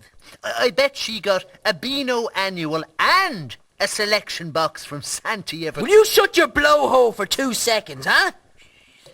But despite their understanding ways, Sabrina knew that dating the local bad boyo, Tony Sackwax, who was 6 years her senior and as wild as they come, wouldn't be tolerated. So she kept him a secret. She would tell her trusting parents that she was sleeping over at a friend's house every time she met up with her rough boy. She shouldn't be lying to nice parents like that. Yeah, thanks for that, Tricia. And on tomorrow's show, it's small men with small penises. But lies don't lie for very long. Sabrina's parents soon found out that Sabrina had been having pillow talk, not with her best friend, but with the infamous Tony Sackwax. Sabrina was grounded and her parents warned her she must never see him again. I was just wondering, is this going anywhere? It's just my piles are acting up. Saturday night came, Jesus. and despite her parents' protests, Sabrina was determined to go and meet her lover. Sabrina pushed her father out of the way and left her mother crying, what with the names she called her. Oh, Sabrina the teenage bitch. Come here. Yeah. Did she call her mother a big-ass toe? I don't know. All right. Perhaps a skanky old douchebag. Jesus. I don't know. I'd say she called her a crunk-ass biatch. Are you finished yet, Snoop Dogg? Huh? Anyway, most importantly, Sabrina got to be with her man. Tony had already been drinking all day, celebrating the new car that he bought. He was delighted to see his young girlfriend, and he had some ideas for this evening's entertainment. As she got into the car, Tony put the pedal to the metal.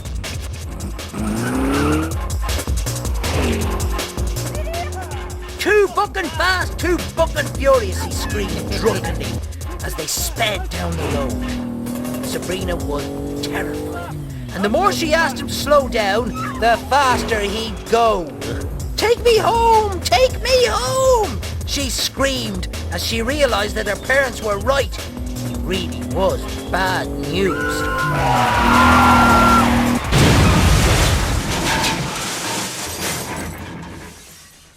The next thing Sabrina knew, she was in intensive care.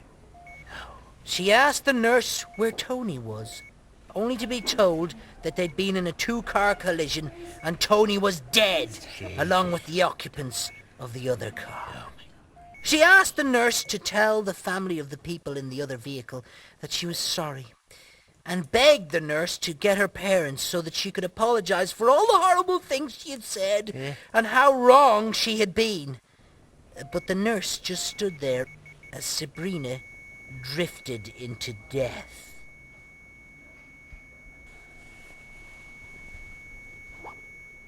Jesus, why didn't the nurse carry out the young one's dying wish, huh? Oh, she couldn't, as the couple in the other car were Sabrina's parents. Her fucking parents!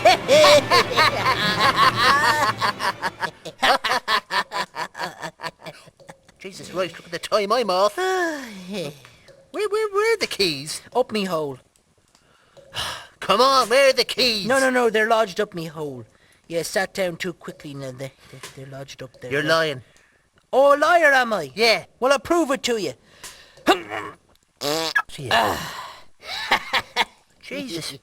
That'd be the The central locking on the car. That's right. And if I squeeze my ring even tighter, I can lock it again. Hold on. Lord of the Ring I am, the control I've got. Oh, the spare set of keys. All right. They're on the dresser somewhere. Yeah. Have you seen them at... Oh, Pucks. Yeah, he kind of got them lodged a couple of weeks back as well. What? Sorry about Ah, that. come on. No, Pox, no, bad cat. Squeeze your buttocks again. Squeeze your... Are you listening to... I can't understand it. I'll try it. Hold on, I'll try it now, Rod. Sort it out. No. One No, night. that's not working. One night at the films. I'll try again. Hold That's on, I'll try all I it. Stop wanted. the alarm. 1 second night at the Oh, films. God, there's an evacuation now. That's not going to help matters at all. The Pox now. Come on, Pox. Good cat. Yeah, turn the alarm off. Come on, squeeze your... Aye, isn't a clue, the feckin' animal. Hold on, I'll give it one more go. Oh, no, that's very loose. Very loose. Not a good idea.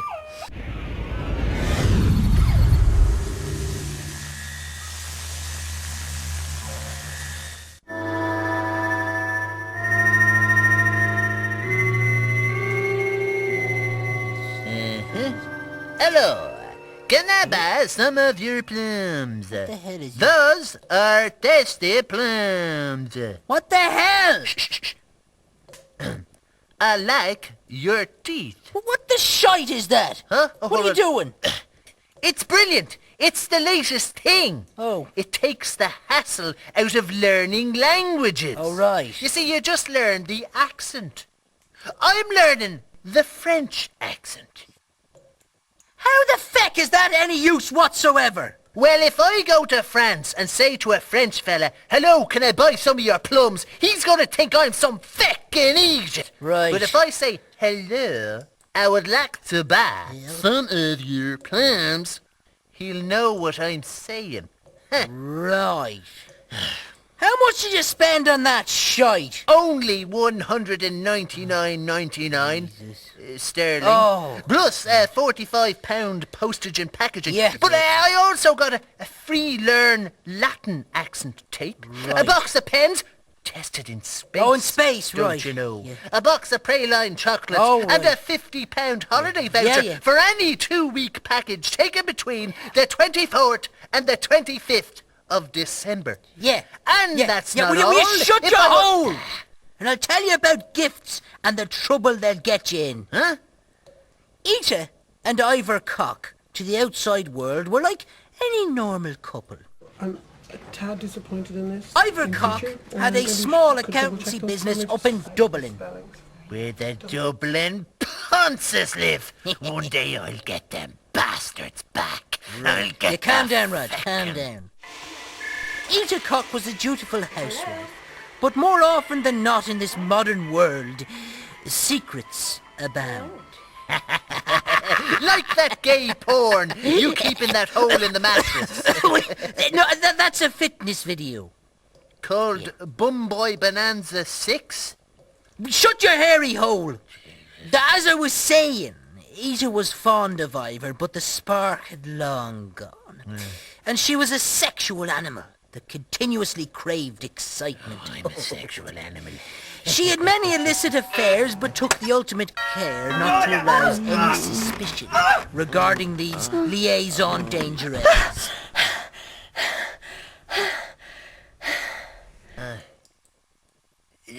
What's that in English? A dangerous liaison.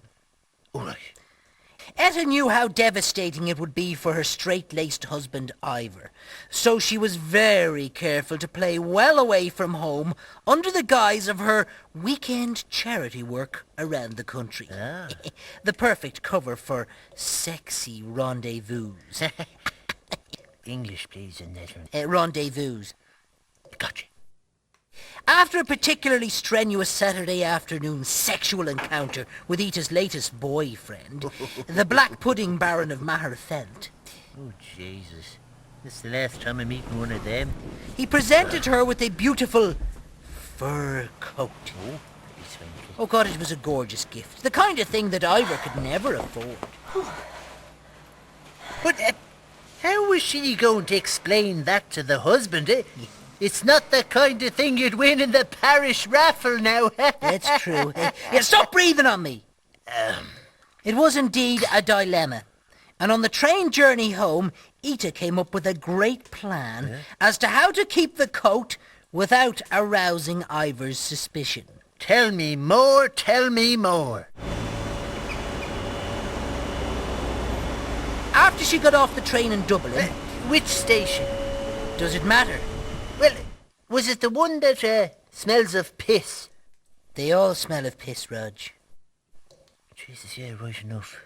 Anyway, she parcelled up the coat and left it in at the luggage counter and headed home with the tickets stuck. All right. Then Ita told Ivor that she had found the ticket on the platform and that she would go and claim it the next day as it might be something worth having. And even better than that, Ivor was over that way with a client the next day. Sure, he'll redeem the ticket and take home their lucky prize. Jesus, that's some hooring luck, huh? With him picking it up, sure, there's no suspicion on her at all. That's what she thought. So imagine her surprise that next evening when Ivor walks in with a feckin' umbrella. Where's the feckin' fur coat? Great. The next week, the missing coat was still in her mind. What had happened? Had the luggage crowd made a mistake?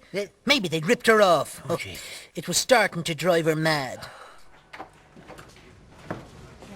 On the Friday, Ita was in town and decided to drop in on her hubby for a surprise lunch. As she entered the office, there on the coat stand was the missing fur coat. What was it doing there? That's what Ita wondered, but it wasn't long before it all fell into place. When Ivor asked his secretary to pick up some sandwiches for him and his wife, and she exited donning her brand new fur coat.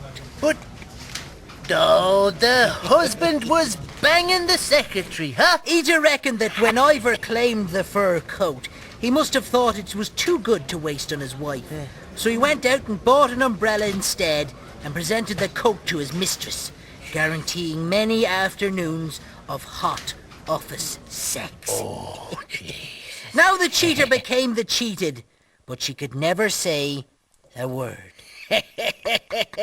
Jesus, talk about a good plan backfiring straight up its own hole. Come here. Will you test me on me French accent, huh? Jesus. Please. Pal, come on. Jeez, you're giving me a pain in the hole. All right. No. You're No, I didn't. giving me a pen in the hole. Rodge, you're a feckin' idiot. Rodge, you are a fucking idiot. If you repeat this, you get a smack in the face. Just a hard name. If you repeat this, you will get a smack in the face. Huh?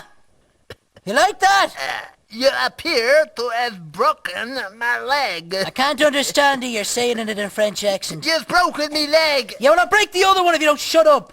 I will break the... No! Good.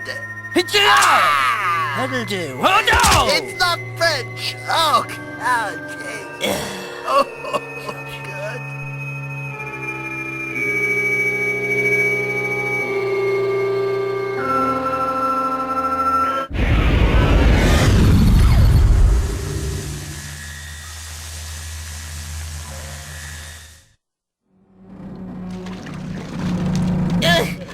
Shaggin' sink! Bastard! Get the... Hey, you know, Podge. What? Here's me, right, looking at the property page. And you know the way the robe is going on about the price of property and all. What? Here's a house for only €22. That's the page number, you gobshite.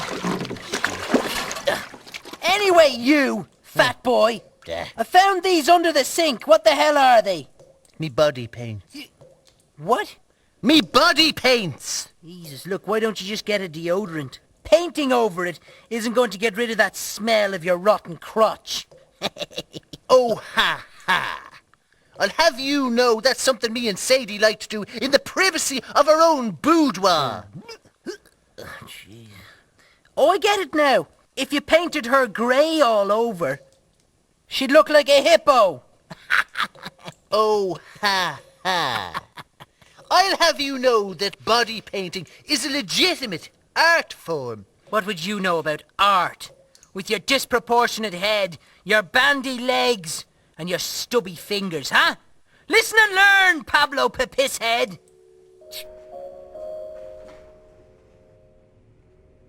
Boris von Schmelt was one of the world's most controversial young artists.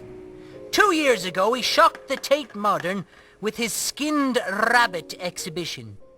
Jeez, I remember him. Is that the same fella who blew up the elephant? The very one.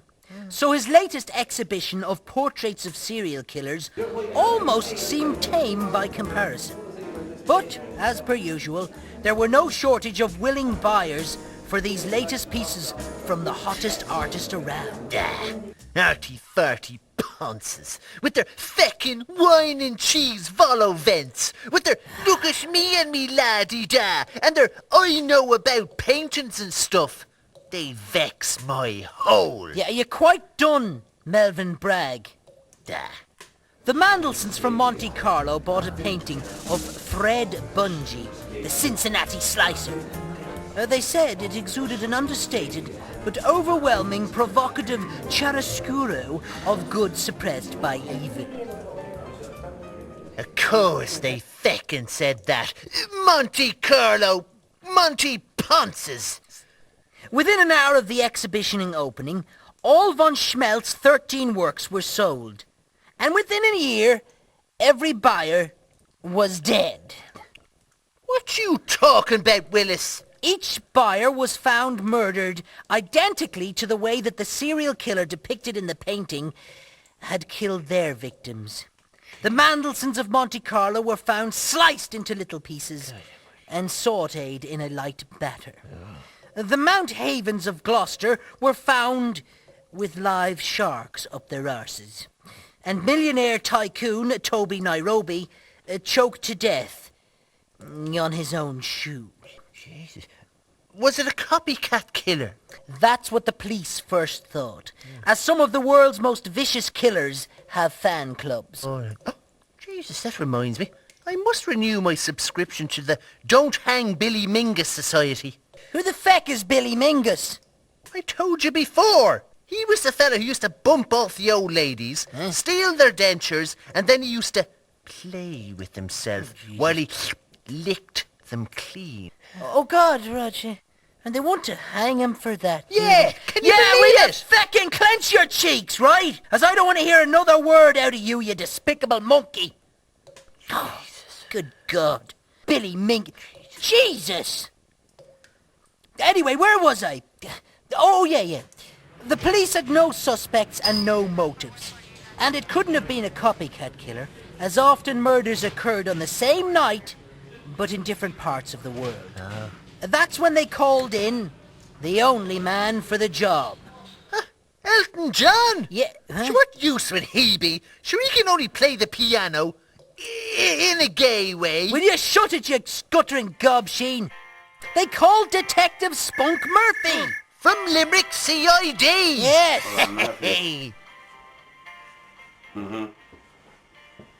Right. His first breakthrough Right. was the dates. Dates make me fart. The dates Huh? of the individual murders, which he deduced occurred on the anniversary of the execution of each of the murderers depicted in the paintings. Then he went to visit von Schmelt at his studio.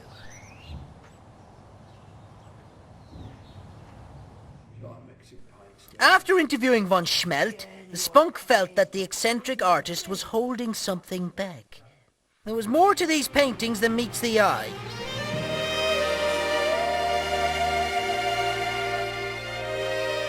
Spunk's hunch led him on a trip to Monte Carlo, to the Mandelsons' estate, for the anniversary of the mysterious slayings.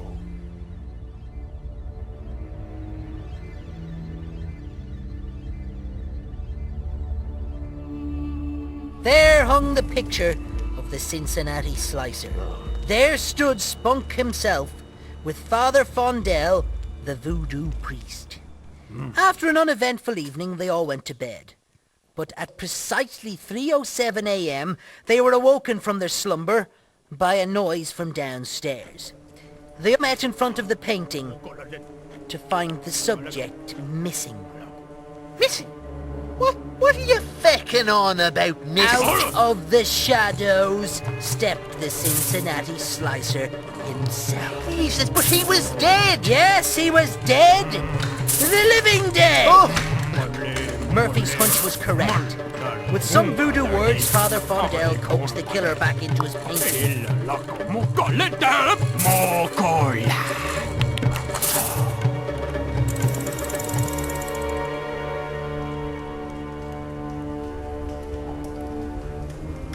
And von Schmelt was arrested. But for what? The eccentric artist had done a deal with a death row prison guard, who supplied him with the ashes of the dead serial killers, and von Schmelt mixed the ashes with his paints in the hope that his subjects could become living art. Jeez. The pictures were part paint, part serial killer, and each year on the anniversary of their execution, the killers were brought to life once more.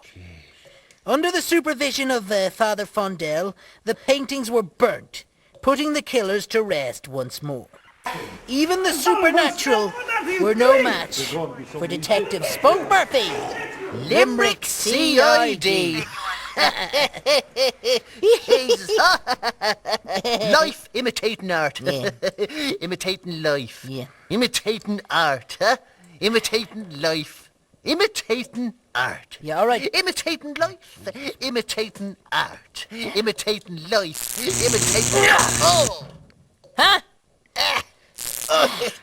Oh, Jesus. Jesus, something happened. I can't remember. Oh, was it this, perhaps? No! Do you like that, huh? Huh? Who's your daddy, huh? Oh, huh? Do you feel that one, huh?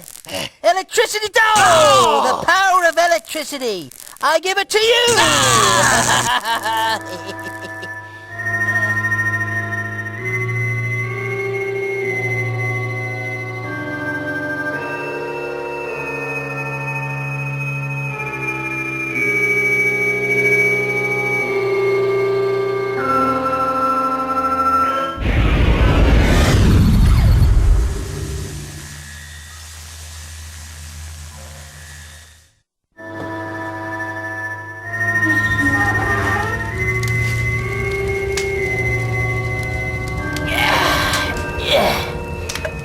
Jesus. All right, die, fish! Die! How long is that going to be? I'm It's another starving. hour, another hour. Another shut it. hour? Jesus, will you calm Jesus. down? Starving here. Anyway, I was thinking, I'm going to become a vegetarian. Well, if you want to sleep with other men, that's your choice. What? I thought vegetarian was someone who doesn't eat meat. No, that's a lesbian. Right, I'll be a lesbian, so. You can't be a lesbian, you're not hairy enough. Oh, Anyway, if you want to be a lesbian, you have to eat fish. nah, I don't like fish. Right. Well, count yourself lucky. And listen to this, Norman Masturbates. Bah. Back in 1995, a brand new seafood restaurant, a Box of Crabs, opened up in the seaside village of Moneyshot, County Offaly. The proprietors were the newlywed couple, Mossy and Lucy Stools. They were the talk of the culinary world, with rave reviews, all kinds of accolades, and 3 Goodyear stars. So what kind of food did they serve there? It's a seafood restaurant. It serves fish and the like. Oh, right. You know, I always wondered what the seafood in seafood restaurant stood for. Now I know. Can I continue, or should I wait for your brain to catch up? Bah. Anyway, Lucy had always dreamed of having a restaurant. And with Mossy at her side, the world was their oyster.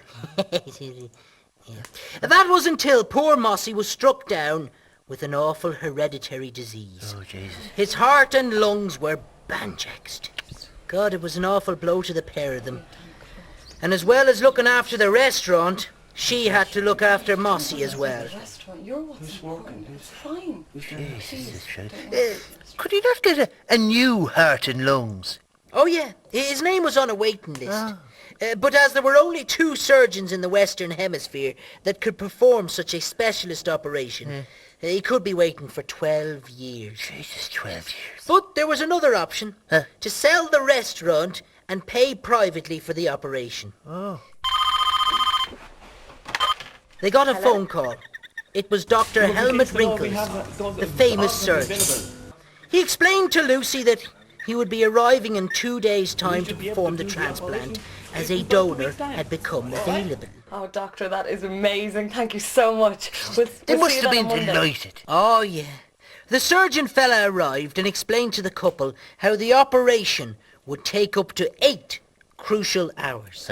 Well, at least he could look forward to a bowl of ice cream and jelly afterwards. Yeah. The day before the operation, Lucy invited the eminent surgeon over for a free meal, in appreciation of what he was doing.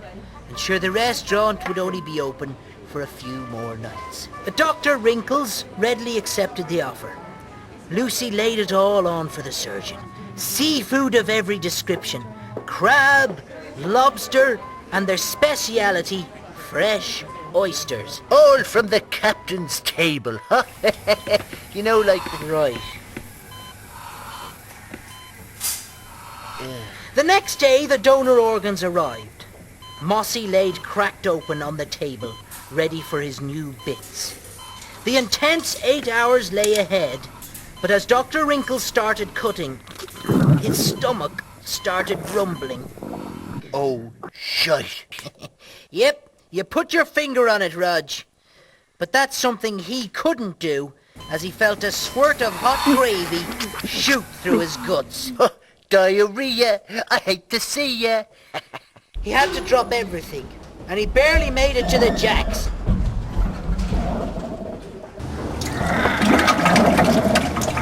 It took him 10 minutes before the flow stopped. Then a further 5 minutes to get scrubbed down before getting back to the operation. Jesus. Time was ticking away as he made further incisions, but like a pregnant mistress, the brown devil came knocking on his door once again. He tried to hold it in, but his sphincter said no. After 4 more trips to the toilets, he didn't know whether he was coming or going. He was exhausted, and his hole was burning hotter than the Apollo rocket. It was no surprise then that Mossy never made it out of the theatre. It was all that feckin' seafood he gorged on. He realised that he had broken rule number 1 of the surgeon's code, which is similar to that of athletes. Oh yeah, don't pay for a hooer on your credit card. No! Eat simply before a big event. Oh, your man's wife Lucy must have been devastated after all that. On the contrary, her plan had worked perfectly. What? Come on, there's something fishy going on here. You see, Lucy was an ambitious woman. It suited her to marry wealthy Mossy to finance her dream restaurant. But now that he had become a burden, the surgeon had made it very easy for her to break free from her ball and chain. And without any possible repercussions or suspicions, and the bonus of the proceeds of a negligence case, it wasn't long before Lucy opened Box of Crabs 2. Jesus, she's some shark, huh? It's amazing what a couple of not-so-fresh oysters can do. The perfect crime. Yeah, very good. Oh, yeah, speaking of seafood, Sadie's always asking me if I want to sample her fish pie. Jesus, I'm going to puke. Oh yeah, me too. I said, well, if it smells anything like your crotch, I ain't touching it.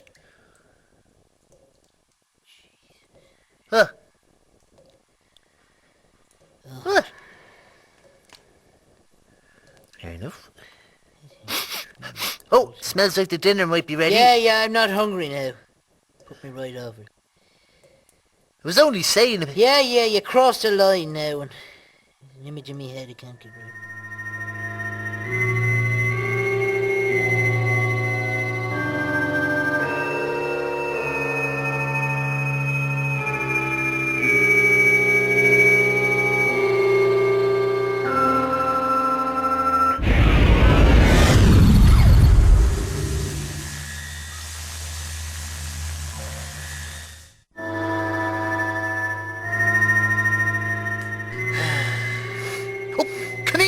Did I tell you me news, huh?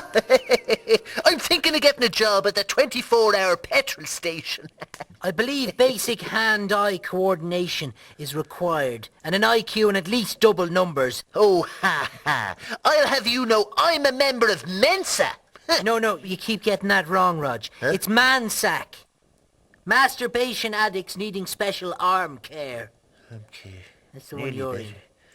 Forgot. Anyway, let me tell you a tale of service station slaughter that'll make you think twice, Celine Dion. Mickey Joe Girth arrived in the small town of Brown Skids, looking for a job. Oh, Brown Skids. Now, that's close to touch and cloth, am I right? Yeah, that's about it. Anyway, Mickey Joe got the only job going in town. Sure, listen. I've been there myself. Rent boy, huh? You gotta pay the bills, girlfriend. Jesus, no. We got a job in the petrol station, which was run by local businessman Freddie Cox and his lovely wife, Felia. Felia Cox. She was a fine piece of woman, thought Mickey Joe. So he took the job. You never know what perks there might be. Have you had any experience at all? I've done some security work. After a couple of weeks settling in, Mickey Joe took over the night shift. Oh, the night hours were long and lonely, but the thoughts of illicit rendezvous with Felia in the stockroom kept him going. Dirty bugger. Checking her oil with his dipstick, huh? You might need a top-up, love. Oh! yeah, all right, yeah. Shut it, fat boy. Then one night the strangest thing happened.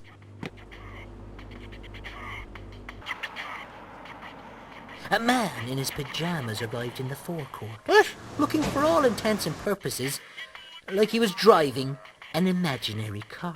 Come on.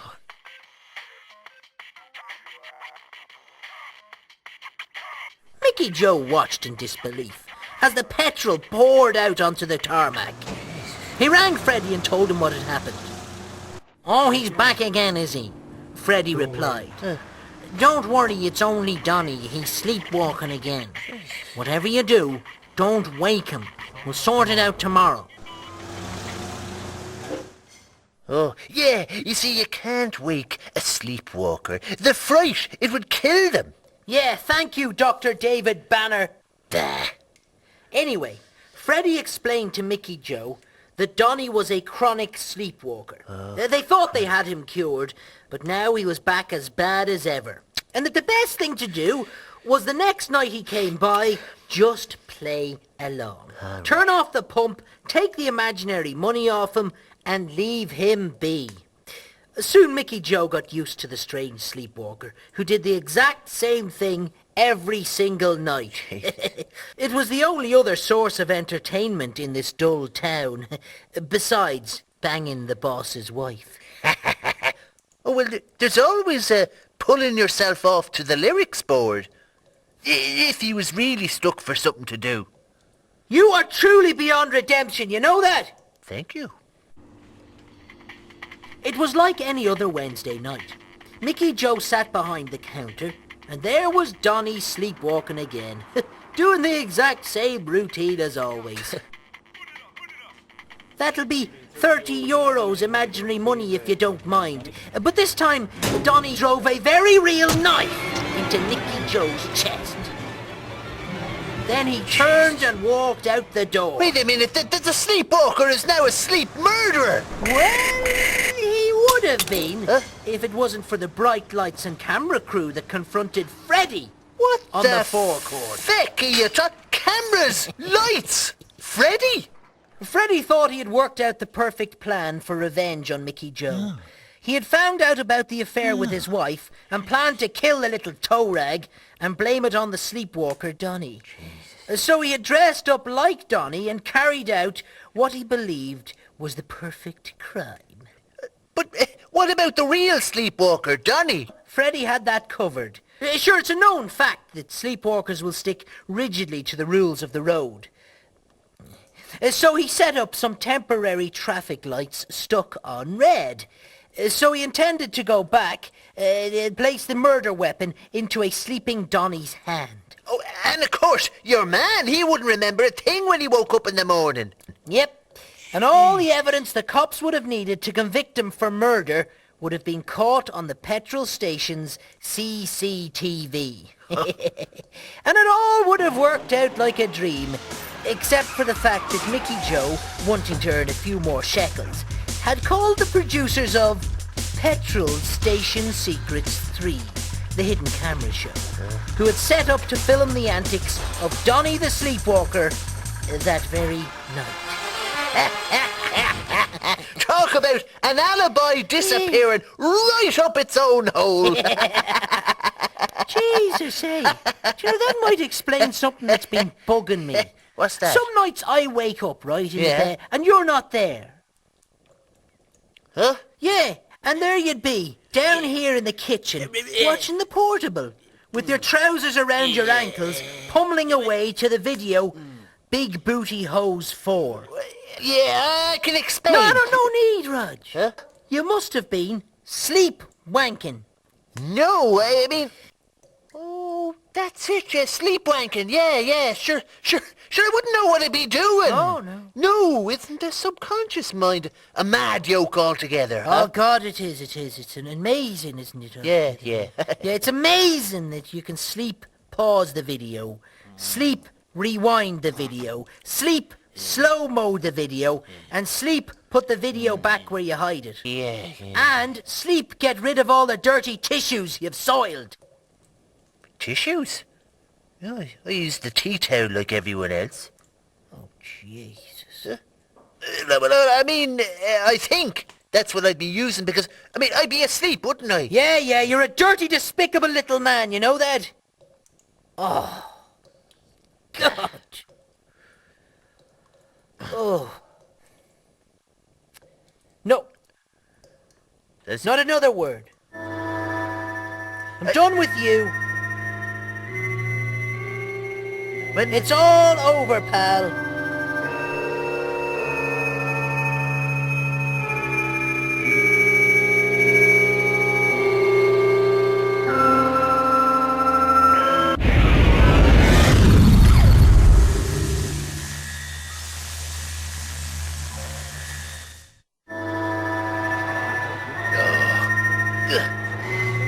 Oh, come on.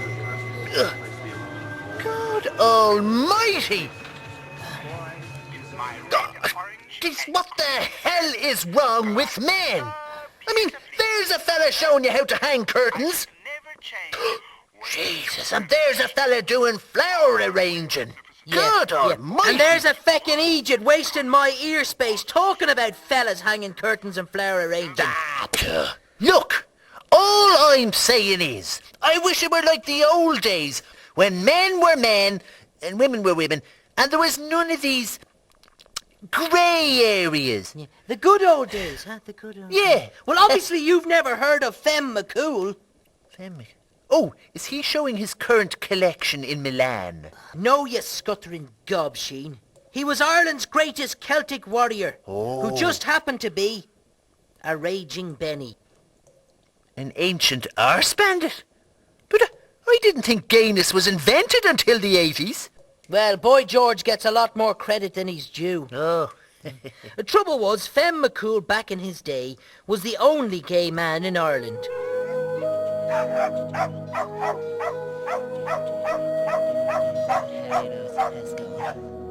Oh, it was a time of warriors and mystical shite. And despite his predisposition for other men, he was a fearsome fighter. With his mighty weapon in hand... Ooh, swords you, sir. Ooh. You don't like the two fellas... Yes, I get it! He roamed the Irish countryside, ridding it of all kinds of demons and goblins and other bollocks. He was solely responsible for slaughtering the evil leprechauns of Itchy Hole. Oh. He banished the squawking banshee, Atrocious O'Riordan, to the hell dimension known as Limerick. And he conquered knock shit out of you. He used the limpness of his wrist to perfect the most stylish and original sword action that the country had ever seen. But despite the accolades and reputation, he was the loneliest man in Ireland. Oh God, it was the loneliest man in Ireland.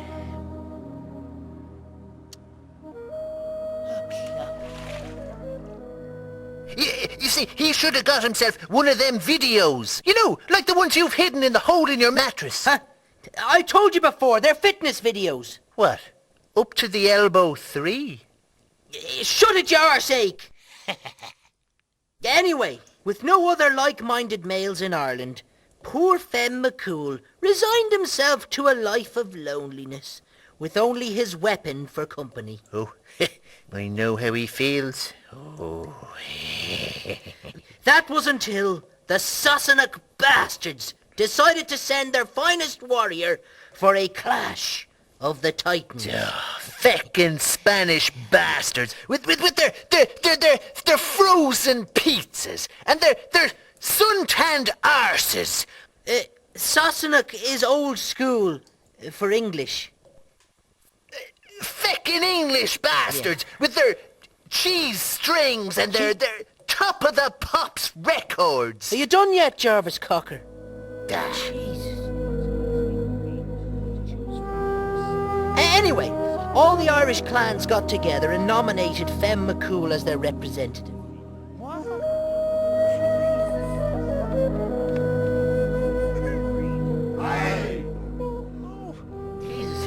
It's just like the Eurovision, except with swords and all. Thank you, Mickey Joe Arse.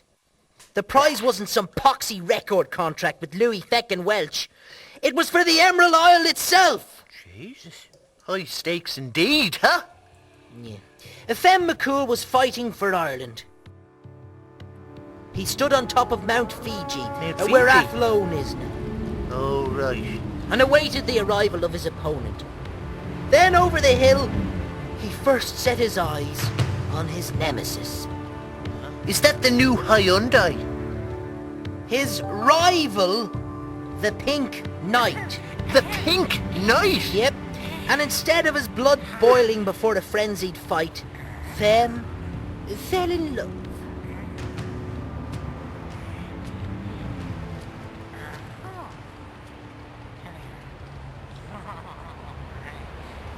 Jesus, listen, Spartacus, is this going where I think it's going, huh? This is your history! Now shut up, you ignorant pup! It was love at first sight for the two bent warriors. But what were they to do? The honour of each other's country was weighing heavily on their shoulders. But the attraction was overwhelming. There was only one thing to do. A 2-week break in Greece to get it out of their system.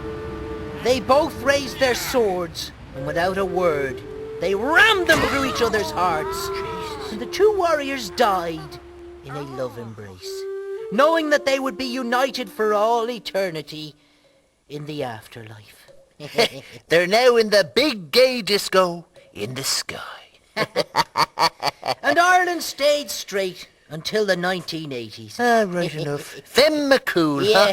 huh? Hey, here, do you want to watch a video? Huh? A video? Did you get something new in the post? I did. What have you got over there? Well, how about Eat the Parents? No. What is it? Ask Pirates of the Caribbean. Jesus, not after your story. I mean, what about Jack Nicklaus in About Shit? About... Jeez, they're not even trying anymore. Specialist. Yeah. Oh, hold on.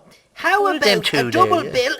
The Extraordinary Length of Gentleman and Illegally Blonde 2. It's a double bill we could have. Legally blonde too. What do you reckon? Sounds good. All right, sold to the there we man with the permanent stain in his pants. Jeez, that'll be me. Oh, hello. Oh, look at that. Oh my, that is an Extraordinary Length of Gentleman. Jeez, we'll have to get a widescreen television one of the days. Oh, hello. Didn't need to see that. Get a mop and bucket, somebody. Oh my goodness. Where's that going? Oh my God.